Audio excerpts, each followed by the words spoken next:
Hello everyone, welcome to What If Rias and Others becomes Creepypasta and goes for another World's Issei movie. Before we start, please go support Angel Gonzalez 753 for writing that awesome fanfic. This is the translated version I made. There will be some mistaken character's gender, but of course Issei is a male. Things changed drastically. Iseei Hyoudou, the hero of the factions, had died at the hands of Vali Lucifer among others, who out of pure envy, made the decision to kill the brown-haired man, but because of this Qlippoth began to attack with more force, while the leaders saw this with great concern, since their defender was dead, but not only that, the girls who loved the brown-haired man were devastated too. The point of going crazy for their loss, but a young friend of Iseei will help the girls to reunite with their beloved, but having to make a great sacrifice. Clarifications. Rias and the others will become creepypastas. It will be another world where they will go. Issei from the new world will be more fearful and cowardly, but in moments of extreme danger, he will become badass. See your smile again. Have you ever heard someone say the world is shit? Well, I could agree with you. This world is shit in every sense. You might wonder who I am. Well, I am Rias Gremory, a high-class devil heiress of the Gremory clan, and you know that doesn't matter now. You want to know why the world for me is shit? Well, everything happened 2 months after the entire alliance fought against the Cows Brigade. Bricks of and the beast of the apocalypse Trihexa, and we managed to defeat them with Iseei using a fearsome form known as the Dragon Diabolos, managing to seal the Trihexa again. Everything was peace and quiet, Iseei, and we lived happily planning our future wedding. Who would say that our lives would take a 360-degree turn since one day Vali Lucifer, that damn bastard, challenged Iseei to a fight to remember old times. Everything was going well, until the damn thing took out a strange vial with Samuel's blood, and with the help of the damn Kiba, Razor, Arthur and Biku, they poured it into his mouth and began to brutally attack him. We tried to help him, but the poor Gasper stopped us, making it impossible for us to help him, and we could only see how Iseei died in front of us. Those damn ones snatched Iseei from us. The leaders tried to capture them, but it was useless. Those damn ones were very elusive, and we could not avenge our beloved Iseei. Even Kiba and Gasper tore off the chess pieces, and Mr. Ijuka did not know how we thought that those damn ones would go unpunished for their crime, and worst of all, is that Rizavum was still alive, and with his new organization Qlippoth, they sought to release the Trihexa again, causing death and destruction. But one day at a meeting, a boy with black hair with reddish tints appeared with the decapitated bodies of Biku, Arthur and Razor. Well, he brought the heads in a sack, in addition to carrying the badly wounded bodies of Vali and Kiba. He called himself Gustave. Gustave told us he was an old friend of Iseei and found out what had happened, so he began to hunt down Vali and the others, managing to kill 4 of them, but he couldn't bring Gasper's body because he didn't want to disgust us with what was left of him, and we could believe him when we saw the bodies of Razor and the others that were not only decapitated, they were cut, burned with acid, etc. When the damn Vali woke up, he was interrogated by the leaders, knowing that everything they did was out of envy. How a damn pervert became the hero of the factions, as if he was a miracle. A whim of life was left in the background because of Iseei, besides that he loved Kuroka, but she forgot him for Iseei, something that upset Kuroka quite a bit, telling him that he would never equal Iseei after that. He and Kiba were tortured to death, but we slowly lost our sanity because you think I'm talking to a book. Talk. Acme brand sound effects. Gustave. Rias, we can talk, said the boy standing at the door of the room. Rias, what do you want now, Gustave? She said with some annoyance, putting the book aside. Gustave. I want you to bring your entourage to my house. I discovered something about Iseei, he said seriously, leaving the place, leaving the reunite speechless. 20 minutes later. We see the entire Gremory clan along with Kuroka and Arena in front of a rather spooky place, which surprised the girls a little. Ross. And what does he want now? He said with some annoyance. Rias. I don't know, but we have to trust his word. After all, we were able to kill those bastards because of him, she said, starting to enter the house. Akeno. It's so scary, I like it, she said seriously. Rias. Gustave, we are already here, serious scream. Gustave. I already saw them, you don't have to shout, he said seriously, appearing behind them. Asia. Don't do that, you could scare someone to death, she said seriously. Gustave. Yes, I'm sorry, follow me, he said seriously, starting to walk, followed by the girls. Kuroka. What did you discover about Iseei? Naya, you can bring it to life, Naya, she said, while all the girls looked hopefully at the black-haired boy. Gustave. I'm sorry, without the Holy Grail that's impossible, I'm sorry, he said, discouraging the girls. Zenovia. Then why did you bring us? She said, a little annoyed. Gustave. You believe in the theory of dimensions and multiple universes, he said seriously. Ross. You mean the existence of other worlds or dimensions with races different from those we know, or even alternate realities where there are different versions of ours, said the albino thoughtfully. Gustave. Exactly, because that exists and I managed to create a crack that could send us to a world different from ours, and there is a possibility that Iseei is alive in that world, he said seriously. All the Grimoires opened their eyes in shock. There could be a possibility of seeing their beloved Iseei again and being able to have their happy ending and have a life with him. Rias. You're not lying, she said nervously. Gustave. I would never lie about that, he said seriously, entering a laboratory full of blood. Irina. What is this place? She said incredulously. Gustave. My lab here, I had fun with Vali and his friends, he said calmly. Rias. I see, well, how we can go to that world, she said seriously. Gustave. This is the dimensional crack with which you will go to that world, he said, showing a strange device. Rias. I see, everything is fine, she said, trying to hold the device. Gustave. It's not that easy, Grimoire, he said seriously, stopping the redeed. Rias. What are you talking about? She said seriously. Gustave. You need to drink this elixir to be able to withstand the trip, but I must warn you that this could alter your physical forms, but there is a possibility that when you arrive you can return to your normal forms, he said, giving the elixir to the girls. Rias. Anything for Iseei, she said, raising the elixir. All. For Iseei, they said determinedly, taking the elixir. All. Ah, what did you give us, they screamed, holding their throats. Gustave. They pray for him, he said seriously. The girls stopped screaming, but the pain on their faces was more than noticeable as their bodies began to slowly change, surprising the girls. Rias. What happened to us? She said, looking at herself in a mirror with black hair and a white mask and a skin tone as white as snow. Asia. But you look strange, but me, she said nervously, seeing how she was similar to Rias, but with a lock of purple hair, and she didn't wear a mask, but her eyes and mouth were sewn together. Akeno.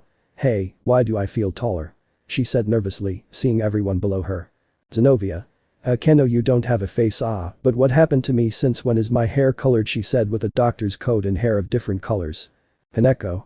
Hey, why am I taller, and my ears and my tail, and why is everything black and white, she said nervously, seeing everything in those two colors. Irina. Oh, because my eyes hurt, she said in pain. Zenovia. Irina said, surprised, seeing the brunette's new appearance. Ross. Girls, how do I look?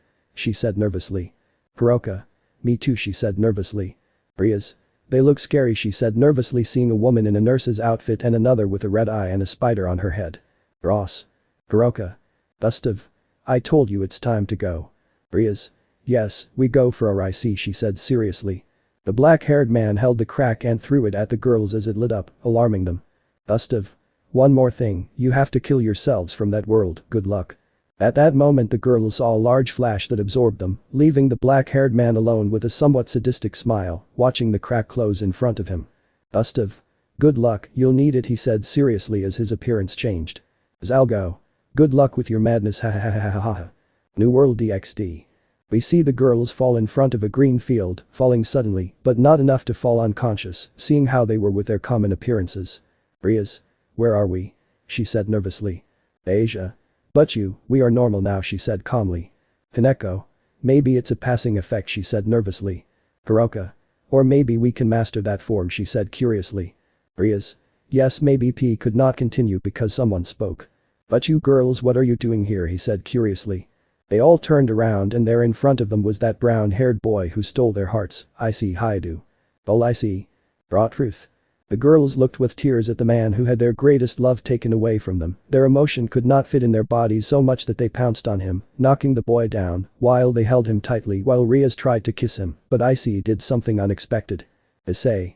But what are you doing, he said seriously, turning his head to avoid the redeed's kiss. Rias.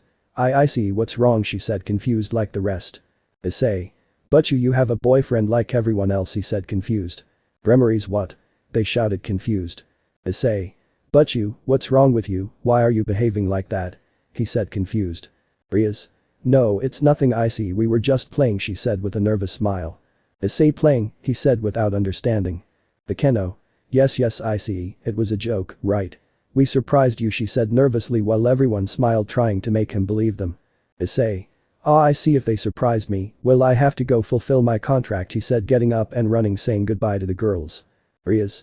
What the hell is going on here? She shouted angrily as her image returned to that of that white-skinned woman with a mask. Akeno. No, I don't know, we have boyfriends, but how stupid are we in this world, she said angrily, while that tall faceless being turned around but returned to normal after a few seconds. They are as stupid as most of their selves from other realities, said a voice behind them. The girls quickly turned around seeing Gustave sitting calmly on a rock to the surprise of the women. Rias. Gustave, you came too, she said confused. Gustave. No Gremory, I am the Gustave of this world, simply myself from your world sent me information about what happened in your world and your arrival to this world, he said without flinching. Rias. I see, it seems that you are very clever in each world and you are always one step ahead, but it doesn't matter, tell us what is happening in this world, she said seriously. Gustave. Well, first of all, you must be calm. If you get angry, you will return to those strange forms you became, he said seriously. Ross. So that's how it works, and when we're calm we'll stay in our original form, she said thoughtfully. Gustave. Correct, now in this world we are 1 month after the defeat of the Trahexa here. Iseei did not remain in a coma like in his world, but unlike you here, the Gremory only saw Iseei as a friend and decided to have a partner. Which depressed Iseei and upset the leaders who thought that you would reciprocate Iseei's feelings, he said seriously, while the girls trembled with fury as they took their creepypasta forms. Rias. Company, how dare you, madame Hitches, we are suffering for not having Iseei and these boars rejecting him, she screamed furiously while hitting the ground angrily. Asia. This is why yourself from our world told us to kill these boars, said the ex-nun angrily. Gustave. Killing them for being miserable boars would be more important to avoid having two of you in the same world, but if you want to see it that way, that's fine with me, he said calmly, raising his thumb. Zenovia. Now the question is, who are those bastards? She said seriously. Gustave. They are poor devils, they are humans with nothing special, they are just a pretty face, and yourselves are brainless idiots who don't even realize that they see you as meat products for their enjoyment, he said mockingly. Irina. Hey, we in this world have already lost our virginity to them, she said somewhat worried. Gustave. Well, not really, but from what I've found out, they are close by and are planning something, he said seriously. Rias. We arrived on time because as Iseei, who is a dragon, could realize that and suspect us, she said nervously. Gustave. Well, you have to act quickly, but I propose a deal, he said with a sadistic smile. Rias. What a thing, she said seriously. Gustave. You kill your LUT versions and I'll take care of your boyfriends, he said seriously. Kaneko. Because you want to kill him, she said curiously. Gustave. Let's say that those idiots make fun of Iseei because they rejected him, and since Iseei is so good and pure he doesn't do anything to them, but as his best friend I have to help him, and besides that Ross's boyfriend tried to flirt with Yusaka, and nobody messes with my wife, he said, seriously raising his hand. Rias. I understand, deal done, she said shaking hands with the boy. Gustave, let the massacre begin. Streets of Kuo. We see our beloved chestnut walking calmly after finishing his contract while mentally chatting with his inner dragon. Greg. What's up, buddy? He said curiously, seeing the brown-haired boy somewhat distracted. Issei. It's nothing, Drake, it's just that what happened with Rias and the others left me a little confused, he said doubtfully. Greg. To be honest, I also found it strange that their behavior was not the same, and it was like when we said the thing about the boyfriends, they were extremely surprised as if they didn't know, and even though it had been fake, their reaction seemed very real, he said thoughtfully. Issei. Well, it doesn't matter anymore. I hope they are happy with the people they love, he said calmly and without worrying. Greg. They're Iseei, they don't know what they lost by rejecting you. 2 days later. The days passed and the girls could see themselves from this world with their boyfriends, which disgusted them greatly, and they didn't know what they were seeing, those idiots were just arrogant and stupid and were nothing compared to Iseei. Gustave. So what do you plan to do? He said curiously. Akeno. I can't believe we saw those idiots, she said angrily. Gustave. And what do I know about you if you don't know what I mean, he said without flinching. Rias. That doesn't matter, we have to act fast, she said seriously. Asia. I'll go first. 30 minutes later. Haidu residence. We see Asia happily talking on the phone with her beloved boyfriend while in her room. Asia too. Yes, I love you too, and tell me how much. She couldn't continue because she heard something falling in the hallway of the house. Asia, hey, what's going on, said the boy on the phone. Asia too. Wait, I think some of the girls arrived, but they threw something, wait for me, she said calmly. The blonde left her room seeing a vase on the floor, but it could not be broken, but none of her roommates were seen. Asia too. Girls, listen, you dropped the vase, she said curiously, trying to get someone to respond. Silence fell as the girl looked confused around the hallway as she approached the vase to pick it up, although it was still strange that no one responded to her, but when she bent down to pick up the vase, something stepped on her hand. Asia too. Ouch, what are you? The blonde began to look up seeing a white-skinned person, but horror became present seeing the face of the girl who had a deranged look. Asia. We are going to have fun. The massacre begins. The blonde looked scared at the brunette who kept showing that smile while putting more pressure on the girl's hand. Asia too, who are you? She said, scared. Asia. Your worst nightmare. As soon as she said that, she kicked the blonde in the face, who didn't expect it and fell on her back from the force of the impact. The blonde tried to get up while blood came out of her mouth, while the other girl took out a knife that passed through her lips. Asia too, Rasei screamed as her familiar appeared ready to launch an attack, but upon seeing the black-haired girl he stopped. Asia. Wow, it seems like you know who I am, she said mockingly. Asia too. Rasei, what are you doing? Attack, she said, confused. The dragon looked at both girls without knowing what to do, which confused Asia too, since she did not know why her familiar behaved that way until in a moment of confusion, Asia cut Rasei in half with a cut. Asia too, Rasei terrified scream as the dragon faded into particles. Asia. That lizard is just as pathetic as its owner, she said seriously as she slowly approached the blonde who was shaking in fear. Asia too, Po, why are you doing this thing that I did so you could do me? Puig. The blonde was interrupted by a violent blow that made her get on her knees while holding her stomach. Asia. You don't know, so I'll show you, she said seriously, grabbing her by the hair and throwing her down the stairs, causing the blonde to fracture her wrist. Without wasting time, she jumped and landed on top of the blonde, landing on her back, causing her to scream in pain. Asia. This little pain is not even half of what I felt when I lost him, she said seriously, beginning to drag the blonde to the basement of the residence. Asia too, who are you talking about? I don't understand, she said weakly while the black-haired girl placed a sound barrier. Asia. I'm talking about Issei. He died and our world collapsed at his loss, and now we find out that you big hitches reject him, no matter what he did for you, she said furiously, stabbing her knife into the girl's leg. Asia too, Akko, what do you mean? Iseei-san is dead. He couldn't continue because the brunette need him breaking his nose. Asia. You have no right to call him that way, or, she said seriously.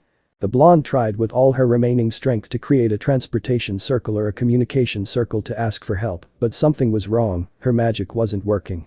Asia. You can try whatever you want, it won't work. I put a magic blocker on you when I was dragging you, she said seriously. Asia too. Boo, but I don't understand. How is Issei dead?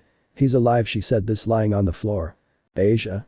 Yours yes, mine no, she said seriously while for a few seconds she took her true form, leaving the blonde in shock. Asia too. You're me, she said it with her eyes wide open. Asia.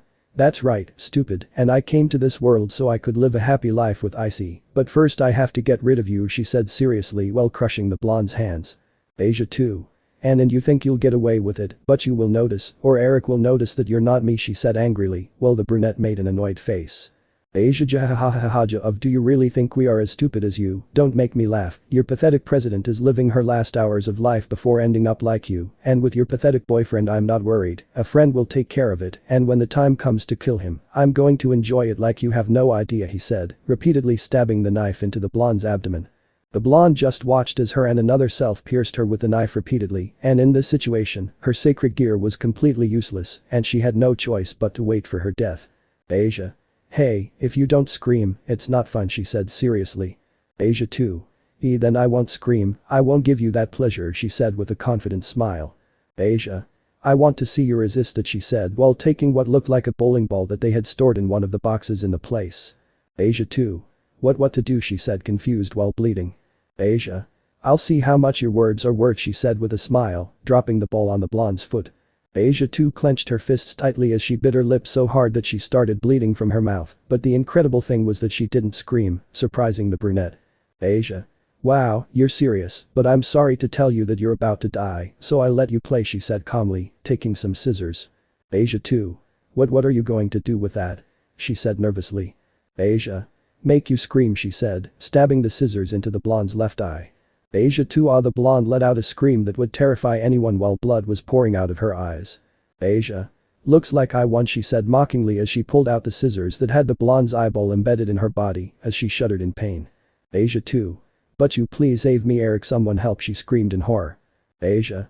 No one can save you now, die, she said in a deranged manner, stabbing the knife into the blonde's neck. As soon as he stuck the knife in her, blood came out of her neck like a fountain, while everything around her filled with blood, including Asia herself, who looked like she was taking a bath. Asia. I can finally be with Issei-san. At that moment a bishop piece came out of the blonde, but instead of going with its master, it embedded itself in Asia. The cult club. We can see the Redeed Lut sitting at her desk when she had a strange feeling that was picked up by her friend and queen. Akeno. Rias, are you okay, she said curiously. Rias. If Akeno is nothing, it was a small chill, she said without importance. Akeno. Well, let's go, the boys are waiting for us, she said happily. Rias. Yes, we go. Gustave's residence. We see all the girls gathered in the living room watching the redeed who inexplicably started laughing. Zenovia. But you, what's wrong, she said curiously. Rias, ha ha ha ha, it seems that Asia did it, she said amusedly, surprising the girls. Irina. So Asia killed her other self, she said incredulously. Rias. If one less, who's next? Phase 2. The girl smiled pleased after hearing the words of the redeed who affirmed that her bishop had finished with herself from this world. Gustave. So if what you say is true, I will start with my work, he said calmly. Rias. Gustave, can I ask you a favor? She said seriously. Gustave. What a thing, he said curiously while the black-haired man turned his back on the girls. Rias. Make him suffer in the most morbid and bloodthirsty way you can think of, so that he wishes from the bottom of his heart that he regrets his existence, said the girl with a cold look. Gustave. It will be a pleasure. Hyoudou residence. We see Asia already in her human form, so to speak, while she watched the corpse of her other self slowly being consumed by the fire. Asia. With this all traces are eliminated, she said calmly, seeing the rest of the basement as everything was already clean and without traces of blood. Hello girls, are you here, said a voice from the living room. Asia. Iseei sent, she said excitedly. The blonde ran out at full speed to go up, and when she got to the door, she could see how the brown-haired boy was about to go up the stairs. Iseei. I think they are with their boyfriends, he said nonchalantly. Asia, I see, sent, she screamed as emotion flooded her and tears came out of her face as her dream was getting closer. Iseei. Asia, hello, what's up, he couldn't continue because Asia hugged him tightly while starting to cry. Asia, I see, sniff, the girl cried without letting go of the brown-haired boy. Iseei. Asia, are you okay? What happened to you? He said worriedly while an evil idea crossed the blonde's head. Asia. It's Eric, sniff, he finished me off, she said without stopping crying while hugging the brown-haired boy tighter. Iseei. What the hell are you talking about? He said without confusion. Asia.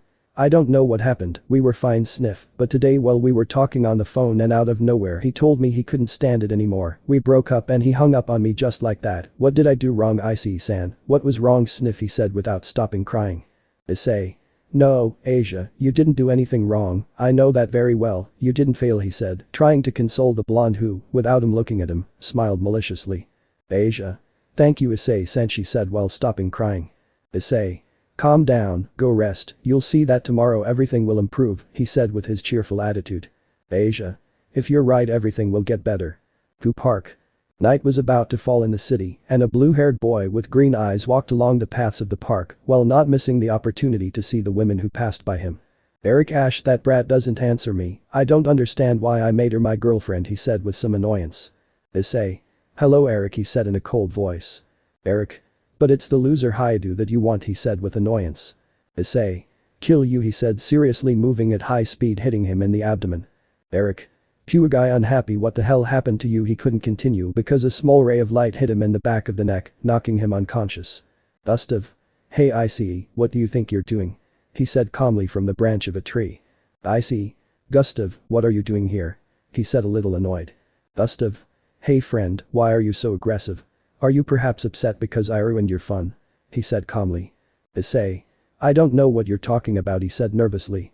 Gustave. Don't play dumb but tell me why you're doing this, he said seriously. Iseei. This bastard made Asia cry, the bastard made her shed her tears, this is unforgivable, he said nervously. Gustave. This is strange, his behavior is not normal, I thought, curious. Iseei. And that's why he has to pay, he said angrily. Gustave. I see and I support your decision, but you know very well that you cannot kill humans, he said seriously. Iseei. But what are you talking about? I don't want to kill him, he said nervously. Gustave. Come on Iseei, you know very well that you want to do it, you want to end up torturing him to the point that he begs and asks you to end his existence, he said seriously while walking from one side to the other. Iseei. I don't, he said nervously. Gustave. If you do this, he will never hurt Asia again, he said in her ear. Greg. Animate Iseei, kill him, he said in the brown-haired boy's head. Iseei. It has to be done. Gustave's residence. We see all the girls gathered in the living room since someone they were waiting for had finally appeared. Asia. Everything was a success, she said proudly. Rias. Well done Asia, I'm proud of you, she said happily. Asia. Thanks but I don't know why, but when I killed her, her piece got up and entered me, she said confused. Rias. Most likely, since there are two versions in this world, when one is eliminated, the piece merges with the other version's piece, she said calmly. Ross. I think that's most likely, she said thoughtfully. Asia. I also did something to make Issei get closer to me, Gigi, she said with a mocking laugh. Zenovia. What did you do, Asia? She said curiously. Asia. I made him believe that the idiot my other self was dating had just broken up with me and he didn't hesitate to comfort me and be by my side, she said with amusement. Rias. Hey, what a great idea, Asia, you're brilliant, she said thoughtfully. Akeno. Do you think we can do the same? She said curiously. Rias. It could be, but we have to use different excuses, we can't use the same one since he might get suspicious, she said seriously. Hiroka. Okay, but Rias, tell us what happens if those bastards come back with the same idea of killing Issei, she said seriously. Irina. This time we will act, we are not the same weaklings as before, now we have the power necessary to kill anyone who tries to take Issei from us, she said seriously. Rias. Irina is right, so we don't have to worry about that, we just have to be attentive, she said calmly. Kaneko. What matters is knowing who will be the next to go, she said seriously. Rias. If we have to decide now, she said while she and the rest of the girls stood up. All Asia. Rock, paper, scissors, rock, paper, scissors, they all stretched out their hands trying to win the game so they could go kill their other selves. Zenovia. I win, it's my turn to play. The Horror Factory. Unknown location. In a completely dark place, a blue-haired boy woke up confused while he was tied up, causing fear to begin to invade him. Eric. What's happening where I am? Is there someone here? Terrified scream. Issei. You finally woke up, idiot, he said seriously. Eric. You damn will regret it when he couldn't continue because a black-haired boy gave him a cut on the neck that wasn't very deep, but this made the boy unable to speak. Gustave. I'm sorry, my friend, but I couldn't tolerate your disgusting voice anymore, but on the bright side we can still hear you scream, he said mockingly. Issei. Let's continue, he said taking out Ascalon. Eric, he screamed in fear. Issei did not hesitate for a second and forcefully drove his sword into the boy's intimate area, who began to shudder and cry while the brown-haired boy slowly spun his sword. Gustave. What's wrong? Don't you like me? He said mockingly. Issei. Seriously, let's try something else, he said, turning his right hand into that of a dragon with large claws. The blue-haired boy watched in horror as the brown-haired boy dug his claws into his stomach and began to slowly lower himself, causing the boy to feel a horrible sensation. Because of the black-haired boy's cut, he couldn't scream and only the moans coming from his mouth could be heard. Gustave. What's wrong, boy, why are you crying? We're having fun, he said calmly. Issei didn't say anything and just limited himself to putting his hand in his mouth holding his tongue, and with a strong pull he ripped it out, causing blood to come out like a fountain from the boy's mouth. Issei. I couldn't talk anymore, you didn't need me anymore, he said seriously while throwing the piece of meat. Greg.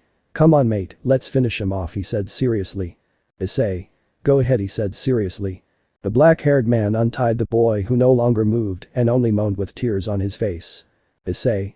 You will not hurt Asia again, he said while with a strong blow he detached her head. The boy's body fell lifeless and Gustave tried to contain his laughter while Issei coldly looked at the body, creating a small dragon shoot, completely disintegrating the body holding the head of the one who had hurt Asia. Issei. Not a single word to anyone, he said seriously while looking at his friend throwing the boy's head at him. Gustave. I give you my word. Streets of Kuo. We can see a blue-haired girl happily walking through the streets of Kuo while carrying a lot of bags with her. Zenovia too. This will make Mamoru happy for our first time, she said happily. Zenovia. You're just some bore, she said behind her in another voice. Zenovia too. Hey, who is that? She couldn't continue because the other Zenovia gave her a strong blow that knocked her out. Zenovia. Alright Hitch, it's time to have fun, she said calmly as she began to drag the blue-haired girl to an alley and then transport herself with a magic circle. 2 hours later. In a strange warehouse you could see how the blue-haired girl was tied to a post while she slowly regained consciousness while she was somewhat disoriented and more looking at the place where she was. Zenovia too. Hey damn it, whoever you are, show yourself, she screamed angrily at the place that was apparently empty. After a few seconds after the girl had screamed without any success since no one answered her, but some footsteps began to be heard getting closer and closer, stopping at the exact point where the moonlight was coming through a window. Zenovia too. Until you show your cowardly face and unleash me to kill, she couldn't continue watching as the person showed herself completely, realizing it was her. Zenovia. Surprised said without flinching. Zenovia too. What's going on, what kind of joke is this? She said nervously without understanding anything. Zenovia. This is no joke, I'm here to kill you, she said coldly as she snapped her fingers and the place lit up with candles around both of them. Zenovia too. What is this? She said scared trying to free herself. Zenovia. Your punishment for rejecting Issei, she said while summoning a whip, dipping the tip of it into a bucket with what looked like water. Zenovia 2. What are you talking about, Issei? Accept my decision, and I found a man who believes in me. The blue-haired girl screamed loudly, while the other one hit her with a whip, causing large burns where she hit her, implying that there was holy water in the bucket. Zenovia. Listen to me well, you big stupid girl. There is no one, listen to me well, no one who can make a person happier than Issei. Issei is irreplaceable, she screamed furiously as she began to throw strong lashes all over the blue-haired girl's body, who, in the position she was in and with her hands tied, found it impossible to free herself. Receiving all the attacks from her counterpart who had transformed into her creepy form, while blood began to drip all over the girl's body with large burns. Zenovia 2. She couldn't continue because the blue-haired girl moved at high speed, closing her mouth, making her bite her lip, causing it to start bleeding. Zenovia. I won't listen to your pathetic excuses. I'll finish you off and I'll be able to live happily with Issei, she said seriously as she took out a couple of syringes. Zenovia 2. What are you going to do with that? She said nervously. Zenovia. Or you don't know much. I've always been interested in supernatural science, not like Azazel or Ajuka, but I'm interested, and something that completely intrigues me is knowing what happens if you inject holy water into a demon's bloodstream, she said, while dipping both syringes into the bucket. Zenovia 2. You're crazy, damn crazy woman, she said while shaking violently trying to free herself, but it was useless. Zenovia. Calm down, this is all for a scientific purpose, she said while kneeing her in the stomach, making the girl spit out saliva. I take advantage of the moment to hold his arm and then inject the 2 syringes, emptying all the holy water inside. Zenovia 2. Burning, she screamed in horror as she shook violently, while steam began to come out of her mouth.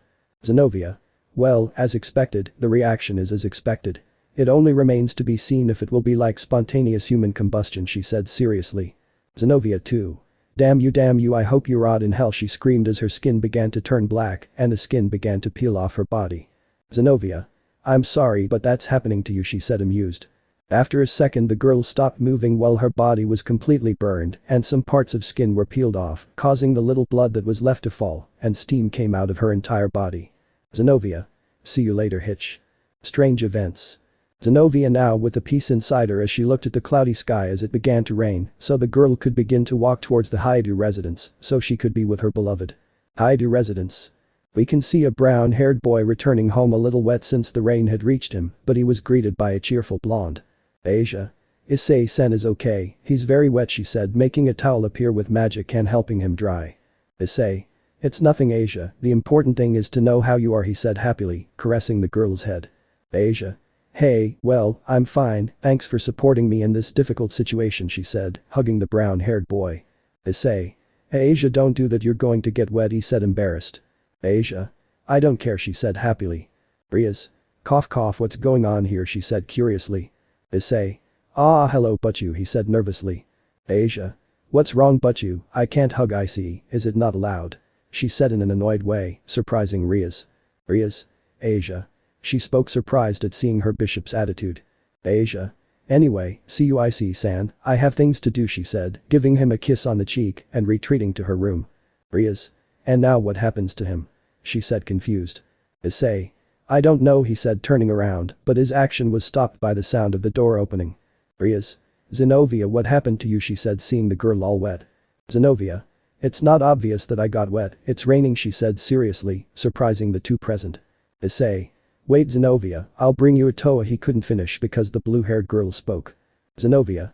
No need, I'll use yours, she said carefree as she took it off and placed it on her face. Issei. It's okay, but it's wet, he said confused while the blue-haired girl nodded. Zenovia. You have his smell, she thought happily while holding the towel on her face. Issei. Well, I'm going to my room. I'll see you later, he said calmly as he went up the stairs. Rias. Oh okay, hey Zenovia, you don't know what's going on with Asia, she said confused. Zenovia. I don't know, I'm not a babysitter to take care of her, she said annoyed as she turned around and went up the stairs. Rias. What the hell is wrong with everyone? Asia room. We see the blonde very happy while she broke all the gifts that her boyfriend had given her, all in the company of her relative who had changed his blue hue to a black one. Asia. Look at a stuffed animal that says eternal love, what a pathetic, damn poor Issei gave me much better things, and I bet this Issei will do it too, so finish it, she said carefree throwing the stuffed animal in the air and Rasei with an attack turned it into dust. Zenovia. You have fun, she said at the door. Asia. "Ah, hello Zenovia, don't you come in today," she said somewhat nervously because she didn't know which Zenovia she was addressing. "Zenovia? What's wrong, why are you so nervous?" "Asia, or should I say assassin?" she said coldly. "Asia? Zenovia, what are you talking about?" she said confused, but something was already guessed. "Zenovia. Don't play dumb, the other Iseei, you behave strange, and suddenly your boyfriend breaks up with you like that as if nothing happened, and most importantly a crazy woman identical to me tries to kill me, don't you find that strange?" she said seriously, while she had an altered look. "Asia? I don't." She couldn't articulate words, she couldn't imagine that her friend would fail, with that her whole plan would go to waste and everything would end, her nerves didn't help, the idea of killing her crossed her mind, but how could she do it with everyone at home? Zenovia no, I can't believe you believed it, please, what a good joke, I need to pee, she said on the floor while laughing non-stop while taking her creepypasta form. "Asia? It's you," she said still shaking from what had happened. "Zenovia. Of course it's me, did you really think that stupid other self of mine could defeat me? Please, it was so easy," she said standing proudly. "Asia? You huge idiot," screams angrily, throwing herself at her. Zenovia. "Oh please don't get angry, it was just a little joke," she said while the two were struggling. "Asia? It wasn't fun at all," she said annoyed as the two stood up. Zenovia. "For me, yes," she said with a funny smile. "Asia? How do I know there are two of us now, how did you end up with her?" she said curiously. Zenovia. "Oh, let's say that thanks to science I was able to discover that holy water in a demon's torrent will cause a very unpleasant death," she said, playing with her syringe. "Asia? Looks like you enjoyed it," she said amused. Zenovia. "How do you not have an idea?" she said seriously. "Asia? It's time for you to start with your story of how that idiot broke your heart," she said seriously. Zenovia. "I'm looking forward to it." Gustave's house. We see the black-haired man entering the hunt, being greeted by most of the girls who were waiting for news of what happened with the idiot who was dating Asia. "Rias? You're back, how did it go?" she said curiously. The black-haired boy didn't say anything and threw the boy's severed head, who had a horrified expression, to the delight of all the girls, and more laughed. "Rias? Exceptional work, Gustave, I know you like to enjoy what you do even without knowing what you did. I can see on your face how painful your death was," she said amused. Gustave. "It was nothing but Grimmery, I want to talk to you," he said seriously, surprising all the girls. Rias. "Yes, of course girls, you can go rest now. Tomorrow we will know what happened to Zenovia," she said calmly while the others went to their rooms. Gustave. Grimmery, it seems that things are not as they seem, he said seriously. Rias. "Gustave, what are you talking about?" she said curiously and somewhat worried about the boy's look. Gustave. "I'll be honest with you, I wasn't the one who tortured and killed that boy like that, I was just a simple spectator," he said seriously while Rias looked at him in disbelief. Rias. "If it wasn't you then who?" she said confused. Gustave. "It was Iseei." Rias. "What the hell are you talking about? You said it yourself. Iseei would never do anything to hurt those people," she said nervously. Gustave. "I don't know, something changed, I saw him in front of the boy, ready for anything, but his gaze was different, those pure and noble eyes changed, now they look like those of an animal, not a bloodthirsty dragon," he said with a serious look. Rias. "So Iseei secretly is," she said nervously. Gustave. "A murderer. A murderer inside the innocent." Rias looked at the black-haired boy in astonishment, who only remained calm before the impression of the girl who did not know what to say or what to do before the fact that Iseei, her beloved brown-haired boy, so brutally massacred a boy for love, something that in a certain way excited her. Rias. "Boo, but how come I don't understand it," she said while imagining the brown-haired boy with his clothes covered in blood with a psychopathic smile. Gustave. "I don't know, he's extremely intriguing, but at the same time fascinating, a kind and calm boy hides a morbid and ruthless personality in the depths of his mind, he's like the type of serial killer, but this is strange, I've known Iseei for years, he never behaved like that, he never even showed similar actions," he said seriously. Rias. "But there have been cases of some murderers who at the slightest trigger begin their bloody activity," she said thoughtfully and fascinated. Gustave. "But what is that trigger?" he said seriously. Rias. "We must find out." 2 days later. Gu Academy. As time has passed, Gustave has not stopped spying on Iseei to find out what he was like or what changed in him to become that way, being surprised that Iseei was leading a completely normal life, his way of acting was exactly the same as he knows. Kind and gentle, but with the small detail that now he was spending a lot of time with Asia, and during this period of time. Zenovia has done everything possible to avoid her boyfriend. Gustave. "What do you have on me?" he said seriously looking at the blue-haired girl. Zenovia. "I don't notice anything strange about Iseei because you told me that I did notice something strange," she said curiously. Gustave. It's nothing, it's just that now that Asia has gotten together with him, I thought he might doubt or suspect her, he said seriously. Zenovia. No, and in fact she looks much happier than before, according to the words of those other boars, he said somewhat angry. Gustave. I've actually noticed it too, I see it well because of him, he said calmly, while they both watched a brown-haired boy approach. Issei. Hey guys, what's up? He said curiously. Zenovia. Hello Iseei, he said something sad. Gustave. So you've already started with your plan, this is going to be interesting, he thought looking at the two boys. Issei. Zenovia, are you okay, he said seeing the blue-haired girl's condition. Zenovia. It's nothing, see you later, she said as she started walking. Gustave. What are you waiting for, he said seriously. Issei. What are you talking about? He said confused. Gustave. Issei, she is sick and most likely it is because of her boyfriend, you should go support her, right? He said seriously. Issei. Lend me your physics book quickly, he said nervously. Gustave. Yes, take it, he said taking out the book. Issei. Thanks Zenovia, wait, he said running after her. Gustave. Maybe this will help me know more, he said seriously, but someone spoke. Rias. I want you to explain something to me, Gustave, she said seriously. Gustave. Now what do you want, Gremory? He said with annoyance. Rias. You know why Zenovia and Asia are acting weird, she said annoyed. Gustave. And why the hell should I know? Aren't they your servants? Why the hell are you asking me? He said seriously. Rias. Since they get along so well now and spend more time with you than with us, she said seriously. Gustave. The fact that we get along doesn't mean anything, and if they don't want to give you an explanation, that's their problem and don't bother me, he said, starting to walk. Rias. Hey, don't leave her here talking to herself, she said annoyed as the boy walked away. Gustave. She could be a problem later, we have to hurry. The cult club. We see the blue-haired girl entering while waiting for the brown-haired boy to follow her, but not before seeing if the club was empty, ready to begin her plan. Issei. Zenovia, wait, are you okay, he said entering the room. Zenovia. Please Iseei, leave me alone, she said pretending sadness. Issei. Come on Zenovia, you know you've always been able to count on me for whatever, I can help you, he said with a loving voice that melted the girl's heart. Zenovia. You think I'm ugly, she said with her head down. Issei. Excuse me? I asked confused. Zenovia. What if I'm ugly, she said looking at him with tears. Issei. Of course not, you are very beautiful, he said determinedly. Zenovia. That's not true, I'm hideous, she said while crying. Issei. Zenovia, why do you say that, he said worried about the girl. Zenovia. Because of Mamoru, he told me, he said that I was ugly, how is it possible for a woman to have more muscles than a man, he said while unbuttoning his school shirt, showing his somewhat marked abdomen. Issei. What a stupid thing, that's not true, you are very beautiful, and if he really loved you, he would accept you just the way you are, because for a person the important thing is to make their partner feel good about themselves, he said angrily, while hugging the blue-haired girl. Zenovia. Then I'm pretty to you, she said while staring at him. Issei. Beautiful, he said with a smile. Zenovia. You know, Iseei and I broke up, and I honestly think it was for the best, she said, while the brown-haired boy caressed her cheek. Issei. If that makes you feel better, I think it was for the best, he said happily. Zenovia. Thank you Iseei for being with, couldn't finish because it was a mess.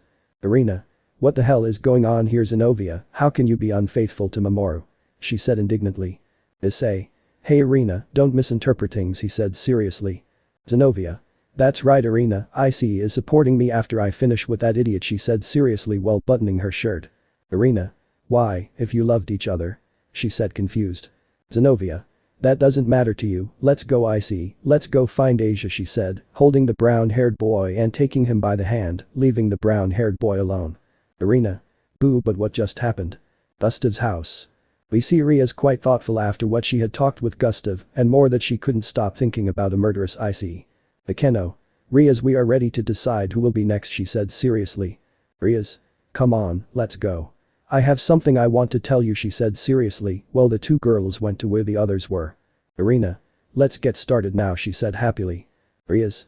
Girls, wait, I want to tell you something, she said seriously. Hiroka. Come on Gremory, let's go, what's happening now, she said curiously. Rias. It's okay that we decide this at random and that's not it, but I think that one of them could start to suspect, and that could be bad, she said seriously. Hineko. But you is right, a sudden change in our attitudes because it is more than obvious that they are very different from us, she said seriously. Ross. Then by pure elimination it will be you, she said seriously. Rias. I don't want Akeno to go. Sick fun PT1. We see a brunette slowly opening her eyes, realizing that she was in an abandoned cabin with an abandoned appearance that made it seem somewhat dark and creepy. Akeno too. Ah, where am I, how did I get here? Said Possession, standing up looking around. I see you're already awake, said a voice that surprised the black-haired girl. Akeno too. Who are you, sir, where are you? She said nervously when she didn't see the person who produced that voice. This is behind you, she said, amused.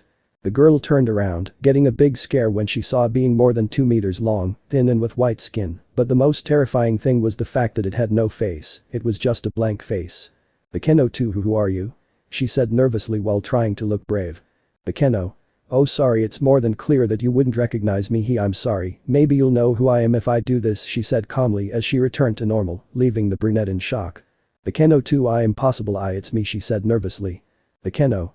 Wow, what a smart girl, now I can finish you off faster, she said with a deranged look as she returned to her faceless form and several tentacles appeared behind her. Akeno too. What why do you want to kill me, she said, scared seeing how the albino blocked the door. Akeno. To take away from this world a scum like you who dared to hurt and reject my dear Iseei, she said angrily while 4 tentacles dug into her legs and arms. Akeno too. Ah, but Iseei understood that we only saw him as a friend. Ah, the black-haired girl screamed as she felt the tentacles twisting, trying to pierce her limbs. Akeno. That's the funny thing, how you and your group of hitch friends dared to do that to the man who fought for you, who was by your side and who helped you no matter what, like you did to a boy who, like him, is only one in a million, someone who never gave up, no matter the challenge. How many boars dared to reject, she said angrily as she released the girl, but only by the arms, since with the tentacles she had on her legs she used them to whip in an atrocious way the girl who was trying in vain to use magic. Akeno too. I don't know, I saw that the others left Iseei aside, she said, very hurt. Akeno. What they are, you're some damn hitches, you deserve to die, he shouted angrily while he whipped her with great force, breaking one of the walls of the cabin. Akeno too. I'm sorry, she couldn't continue because one of the tentacles wrapped around her mouth, preventing her from speaking. Akeno. Silence, I don't want to hear your pathetic excuses. I came to kill you and to be with Iseei. What's wrong? Are you afraid of death? She said seriously while making herself hang upside down, who showed eyes full of fear. The brunette hanging upside down began to shed tears while the pale girl looked at her, but her face didn't seem to show any expression, but she just waited for herself to do something, but she didn't just limit herself to crying. Akeno. How pathetic, well, let's do something, do you think? She said calmly as the girl fell, hitting her head. Akeno too. What thing, he said, somewhat hurt. Akeno. Throughout this forest I will hide these 8 notes, you will have to find them, if you do I will let you go, and I will leave, she said seriously while showing him some sheets with strange writings. Akeno too, that's all, she said nervously. Akeno. Of course, it's that simple and there are no traps. The forest is covered by a barrier that won't allow you to leave or use magic, you understand? She said seriously. Akeno too. I understand, she said nervously. Akeno. You have 3 hours. Who Academy? We see a black-haired man with a lollipop walking out of school while listening to a certain retard talking to an albino. Kaneko. But you is sure, she said confused. Rias. If Akeno doesn't answer her cell phone and her boyfriend doesn't know where you are and doesn't respond to my communication circles, she said distressed. Kaneko. Let's go home, maybe we can find out something, she said nervously. Rias. And I can't ask my brother for any favors, she said with her head down. Kaneko. They still haven't forgiven us, she said sadly. Rias. Come on, let's not waste time. Gustave. So Akeno is missing him, so Rias chose her queen as her next move, very interesting, I thought while watching the 2 girls walk away. I see. Gustave, said the brown-haired man behind the black-haired man, taking him out of his thoughts. Gustave. Yes, I see, what's going on? He said curiously. Issei. You took charge of what I told you, he said with a dark tone of voice. Gustave. Yes, 100%, don't worry, he said calmly. Issei. Good, because we have work, he said seriously while his face turned cold. Gustave. Now what, he said with a raised eyebrow. Issei. It's about Z's ex couldn't continue because someone spoke. Asia. Issei-san wants to come with us for a coffee, said the cheerful blonde along with the blonde hair. Issei.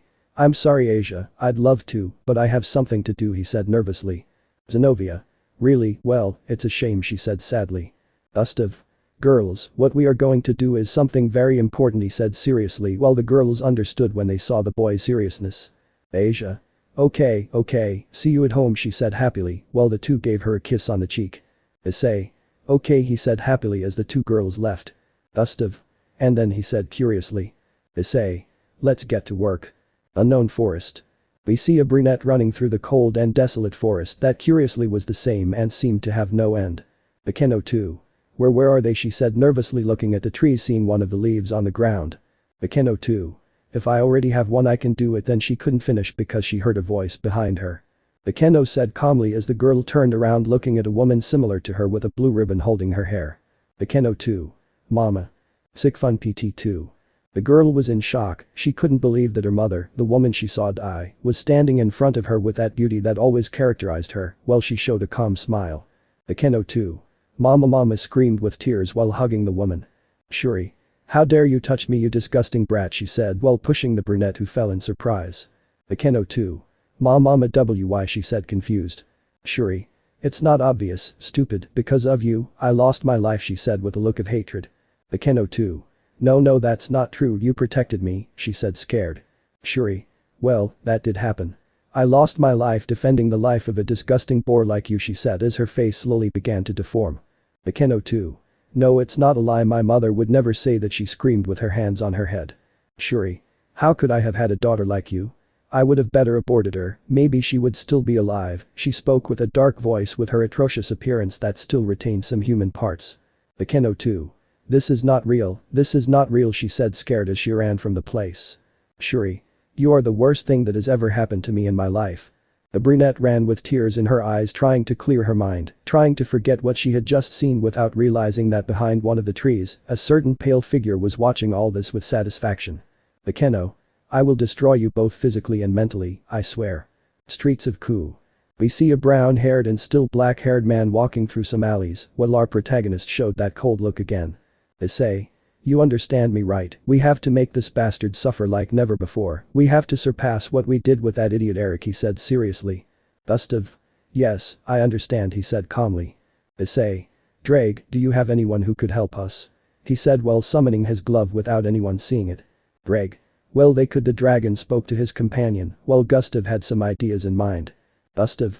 Issei returned to normal right after killing Asia's boyfriend, but now he returned to that murderous state just to finish off Zenovia's boyfriend. Perhaps Issei, he was taken out of his thoughts by the brown-haired boy. Issei. Gustave, hey, can you hear me? Drake has already told us what we have to do, are you paying attention, he said seriously. Gustave.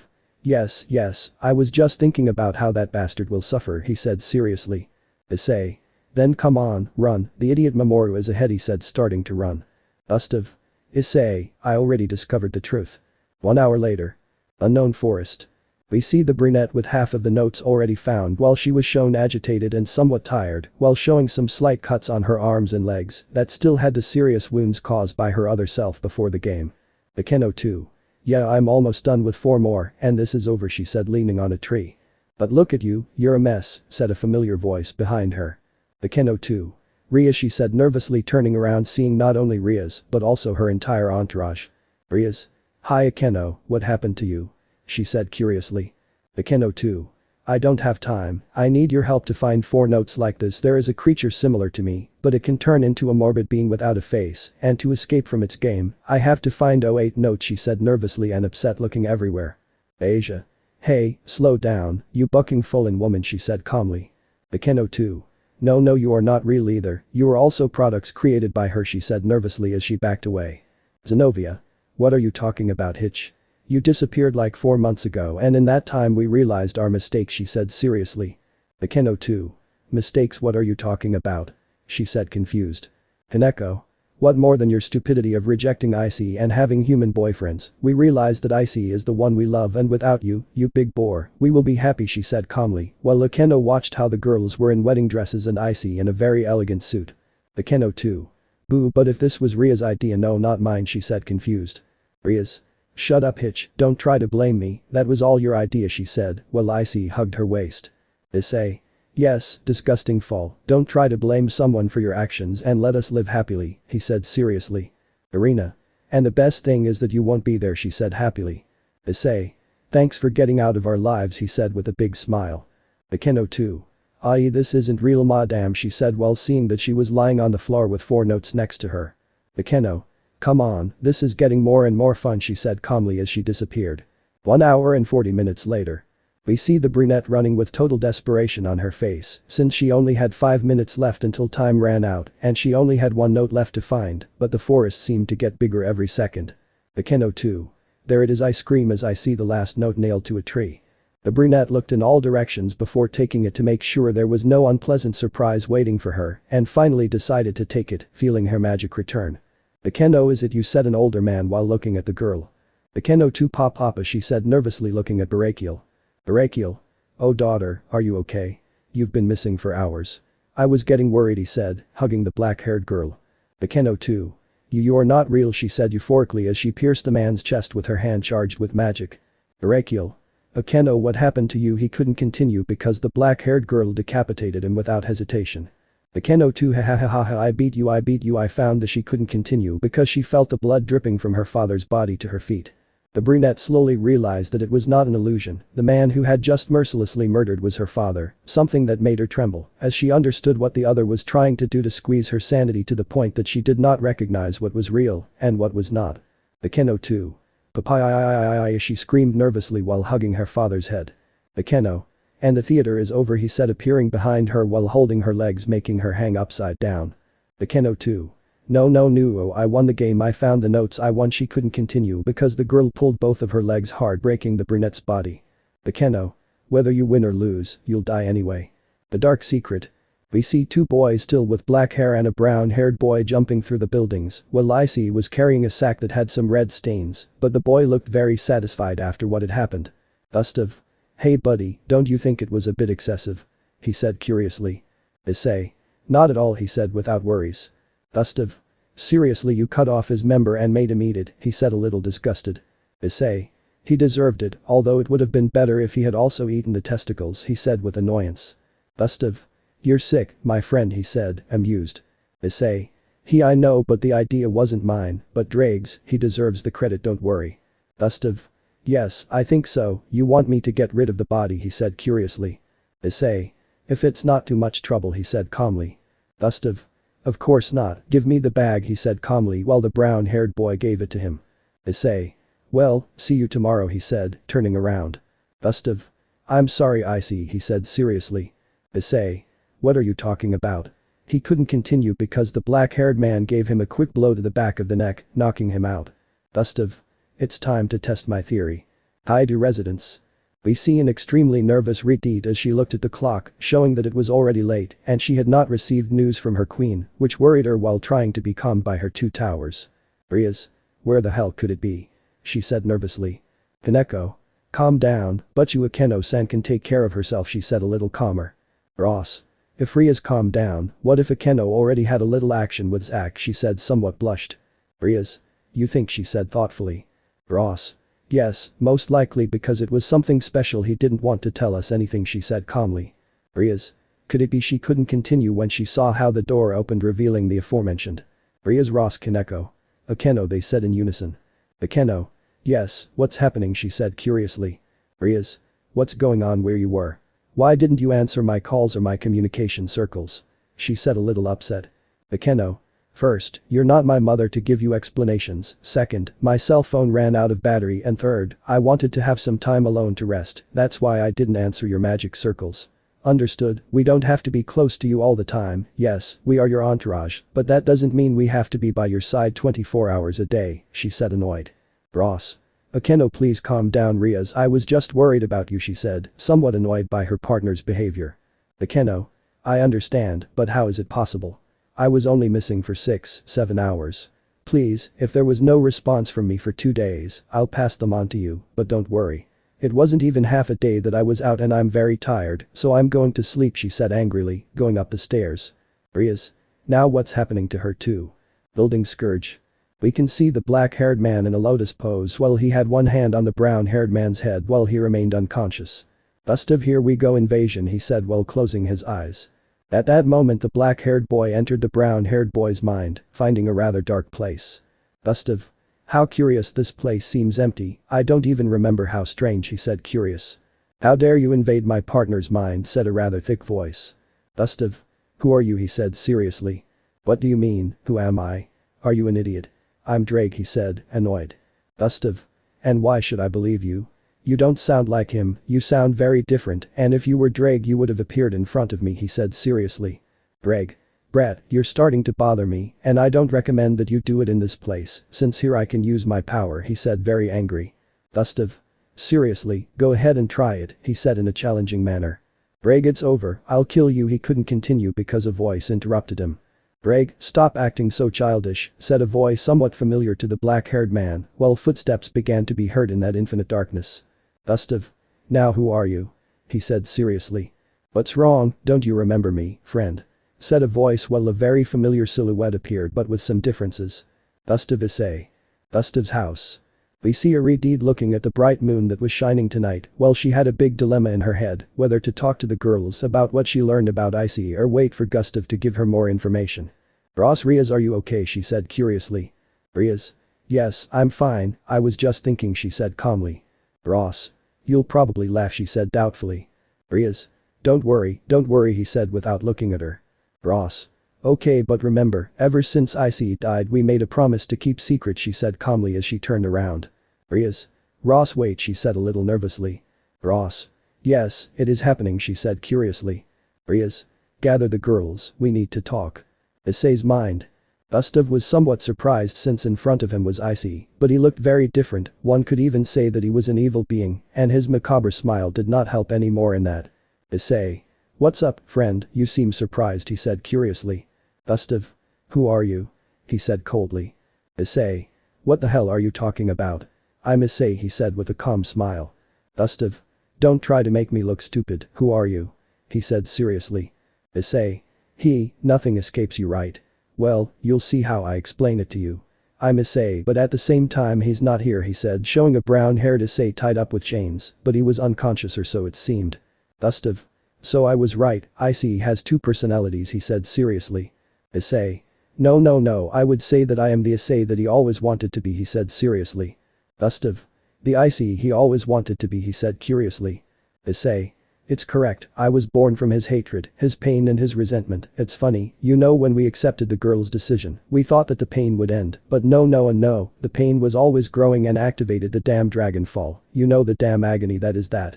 We felt like we could die, but at that moment Drake gave a solution and absorbed part of the curse, but not only did he help me, but he was also the cause of my being born, isn't that right, partner, he said seriously while looking above them.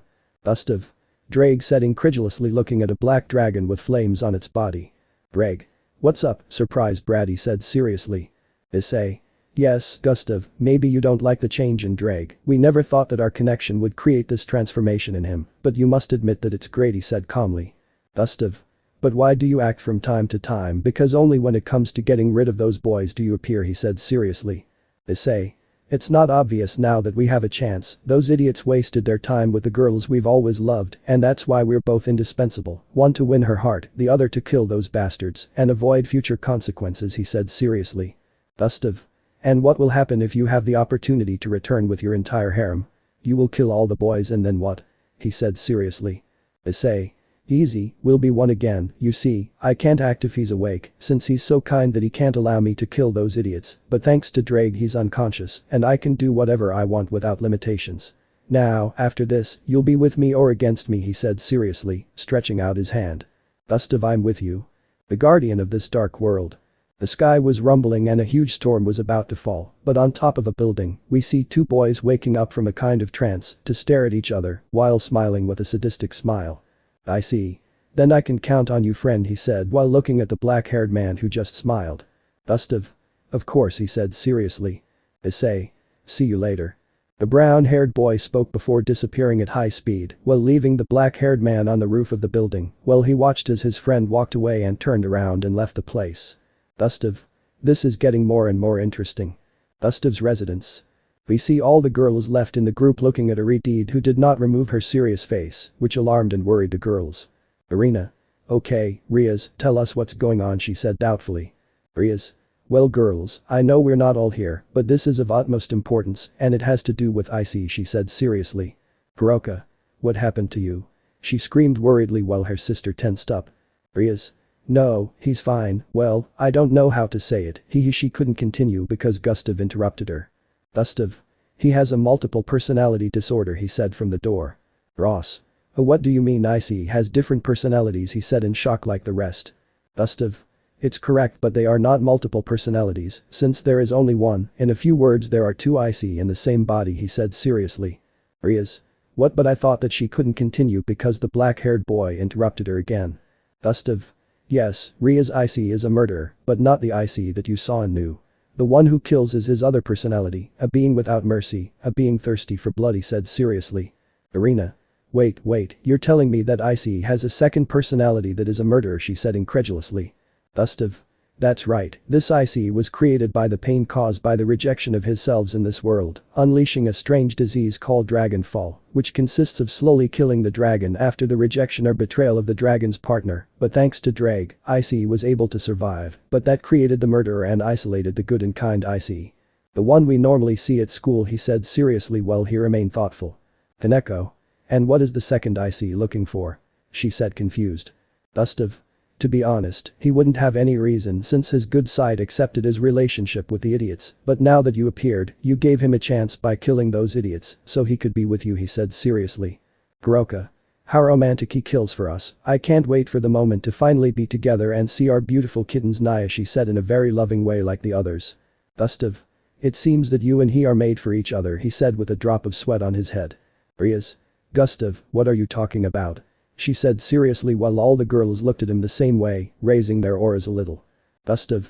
You're welcome, I'm going to sleep. Good luck with the next victim, he said calmly as he went up the stairs. Rias. He's right, it's time for someone else to go kill those boars, she said seriously. Kuroka. I want to go, please, I want to be close to Issei, Naya, please let me go, she said pleadingly. Rias. Any objections? She said looking at the other girls. Irina, Ross, Kaneko, no, they said in unison. Rias. Okay Kuroka, go play. 3 hours later.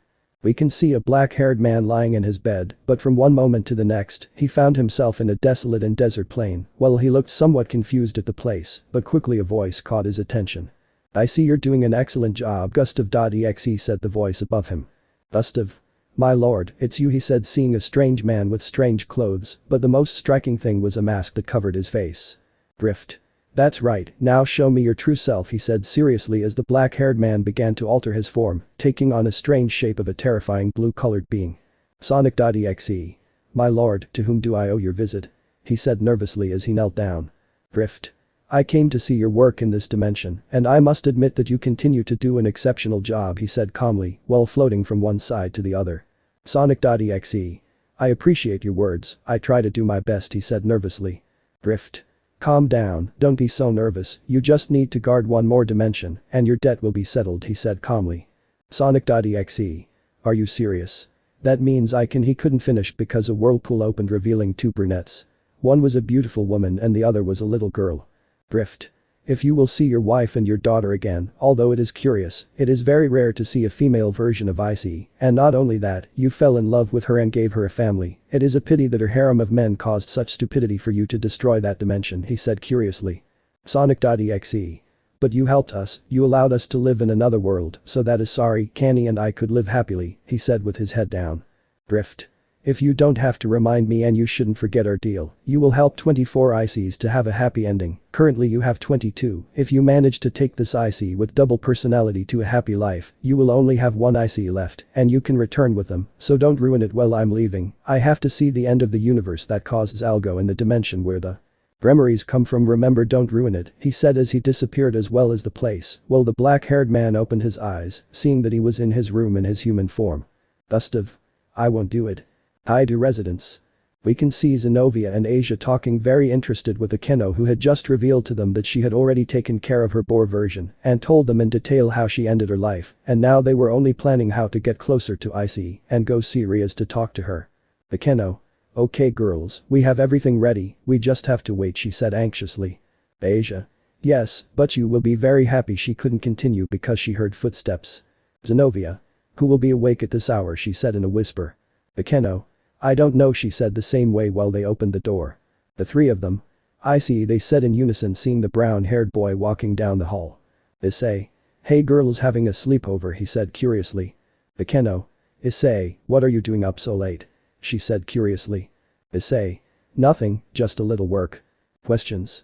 The days have passed and Kuroka has been very stealthy observing the actions of her other self, who just by seeing her life caused her disgust since she changed her beloved Iseei for a simple and stupid ordinary human who only acted like a gentleman in front of herself since he was a pig, in the words of Kuroka, who was preparing to act while on the other hand, Gustave spoke with Asia.